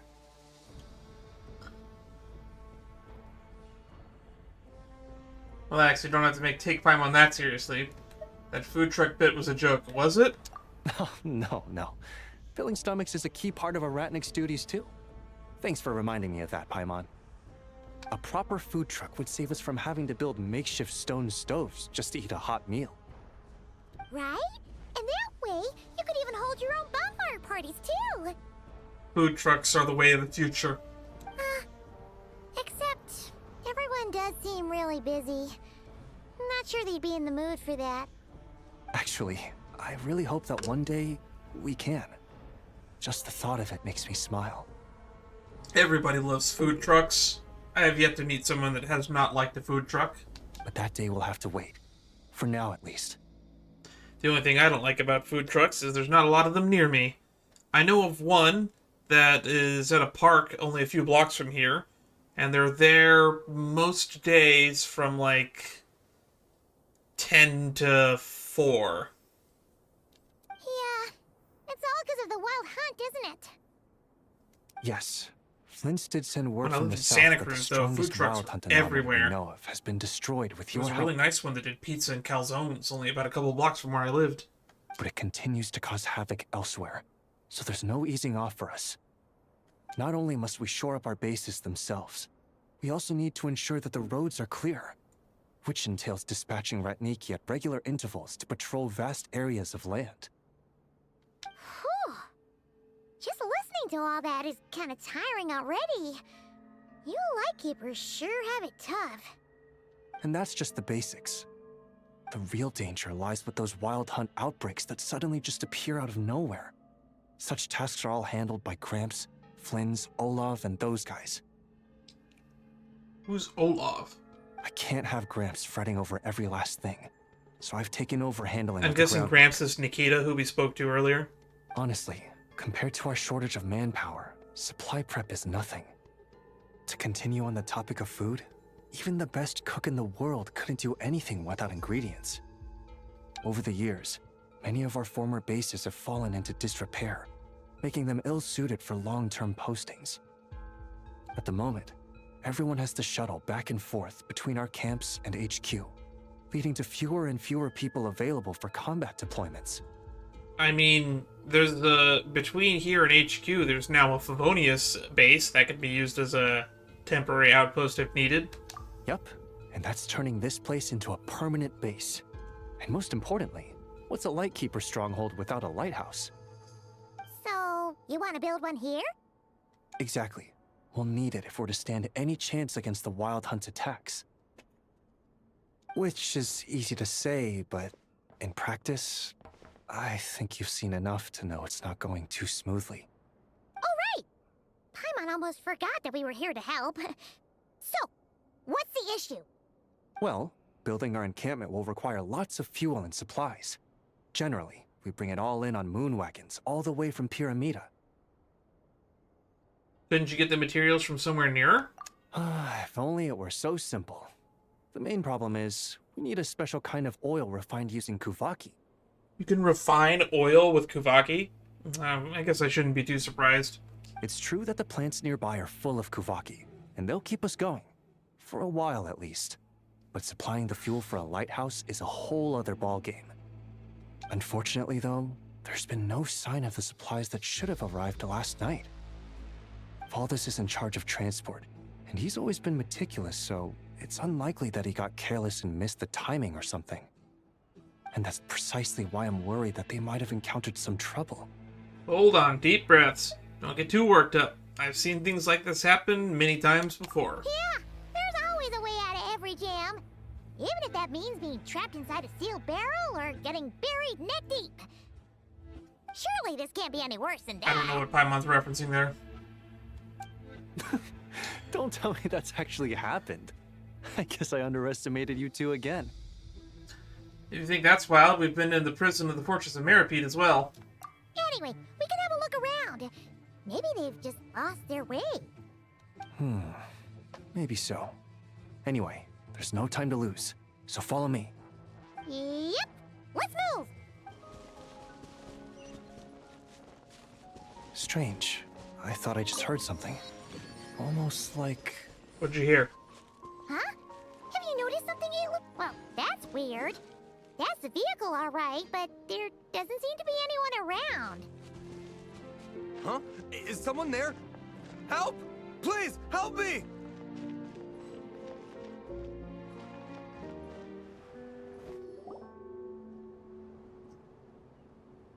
Squad leader! Thank the gods you're here! Please, help me! Valdez, how did you end up here? It's a long story, but the barrier created by these mandragoras can't be broken from inside, so I've been stuck in here for almost the whole day. God, that must suck. Something about this doesn't quite add up. This place isn't on the main road from Pyramida, nor is it some sort of shortcut. And as for the mandragoras, they wouldn't usually bother passersby unless they were trespassing on their territory. In short, I'd like an explanation as to how you ended up here, and a reasonable one at that, or you might have to stay in there a while longer. Whoa! You don't usually see see Itlua getting angry. Paimon's kind of scared now, too. Well, leader's got to have a more imposing side after all. Oh, that's true. Guess being an adventurer really does have its advantages. It's a good thing we're only honorary squad members, or we'd be subject to his discipline, too. All right. Last night, I found the path to our camp blocked by a large group of mandragoras. You know how I like studying insects and plants, squad leader, and it was such a rare sight to see this many mandragoras gathered in one place. I didn't want to miss the opportunity, so I followed them all the way here. But then... I'm so sorry. I'll take responsibility for this, I promise. How about I cover Night Watch for the coming week? No, make that the whole month. You know, we already have the supplies, so... What do you mean? You're not just gonna leave me here, are you? Please, I know I was in the wrong. You know, he does look really sorry. Let's just save him first, alright?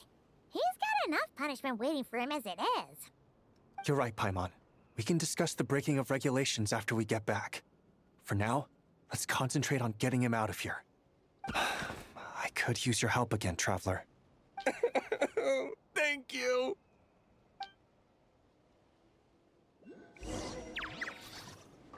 Hey, you're playing as this guy again.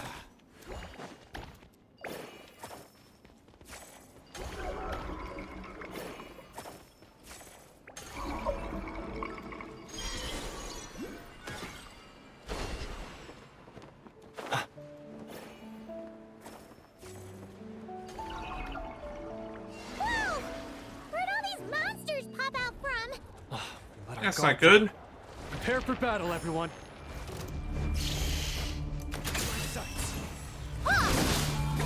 Surge.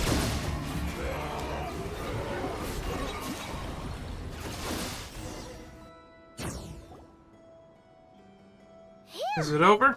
Finally drove out those monsters. What's going on here? Surely they couldn't have been waiting in ambush this whole time. The Wild Hunt. The Mandragoras. Huh, I get it. Huh? Have you figured something out, Itlua? Valdis, I think these Mandragoras trapped you inside the barrier to protect you. They're very sensitive to shifts in their environment. I myself heard some strange murmurs on the way here. Come to think of it, it must have come from the Wild Hunt monsters, who had yet to manifest at that time.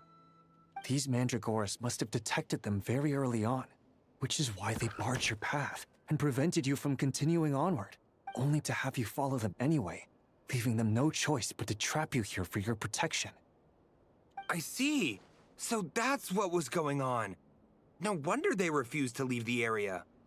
They probably only protected you because they detected the scent of grass and flowers on your person. Perhaps because of all the time you spend around them. Either way, thank you both. There doesn't seem to be any further danger.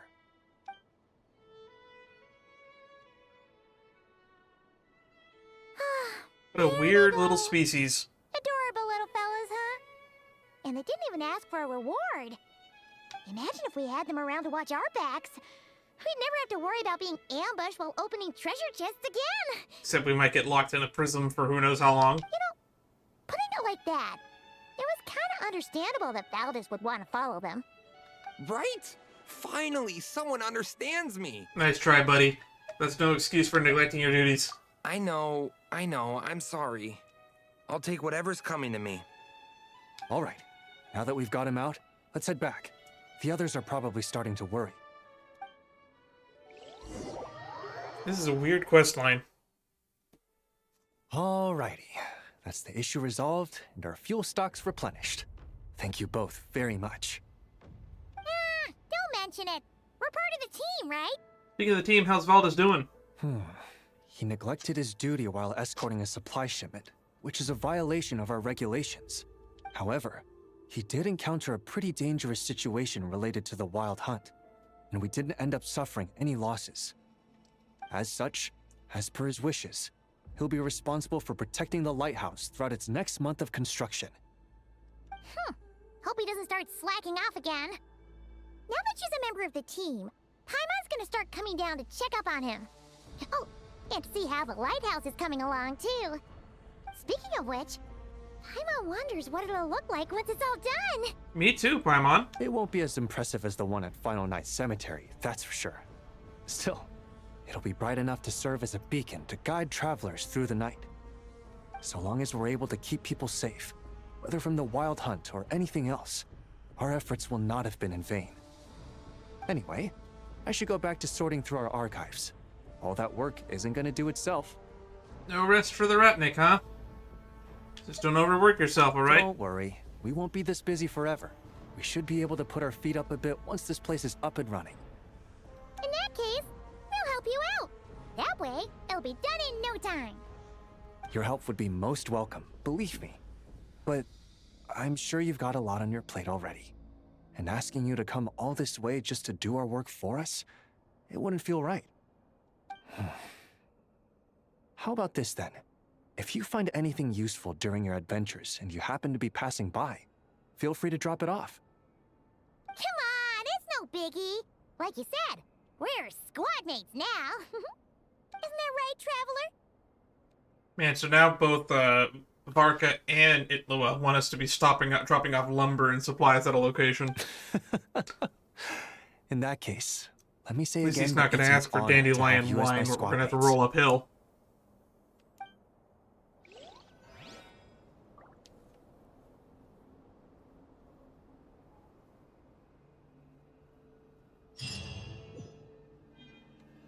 Alright, we now have a new meeting point.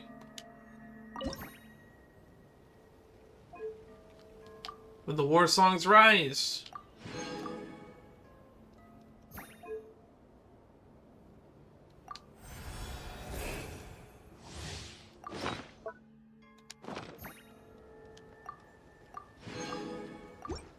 And just like that, we accomplished everything we set out to do today. We got 1, 2, 3 meeting points.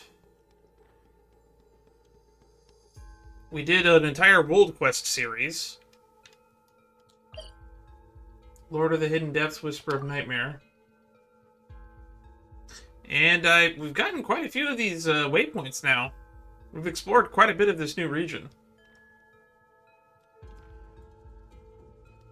So, next time, I guess we'll see you in Lantern, right? Although I have mentioned this at the start of the stream, so I'll mention it again here. Over the next couple of, like 12 days, I'm going to be doing the Selenic Chronicles off stream in a recording format, so that I can do the, like, 6 or 7 of them, I guess 11 of them I have left to do. I'll batch record them as, they're all like 5 to 10 minutes, so if I put like 11 of them in a row, that should be enough for like at least a full little video to put up on the channel. But if you want to see more content like this, the best way to do that would be to join me on Discord, where you'll be informed on what I'm doing and when I'm doing it, as well as just being up to date on what I'm up to. I'm going to try to spend some time in the nearby upcoming weeks. I'm going to play been playing some Lost Branch of Legend. There's been a few updates to it. I want to play some more Shadowverse on stream if I can. Feel free to join my guild if you want. Links to that will be both in the Discord again. And I'm going to be basically just working on the Battle Pass on that game for a bit. Try to climb some ladder. Anywho, Lantern Right's coming up next. That'll be the next big stream we probably do on the channel. And I assume that the live stream for 4.0 and Honkai Star Rail should be coming up soon. Let me know if you want me to do a reaction to that. And that being said, by the time I upload this on the YouTube channel, it'll probably be a week from now. So who knows when I'll get this up to date. Well, that's all for now. I'm going to go to bed. I got work in 5 hours. Ta-ta, stay safe, and I'll see you all next time.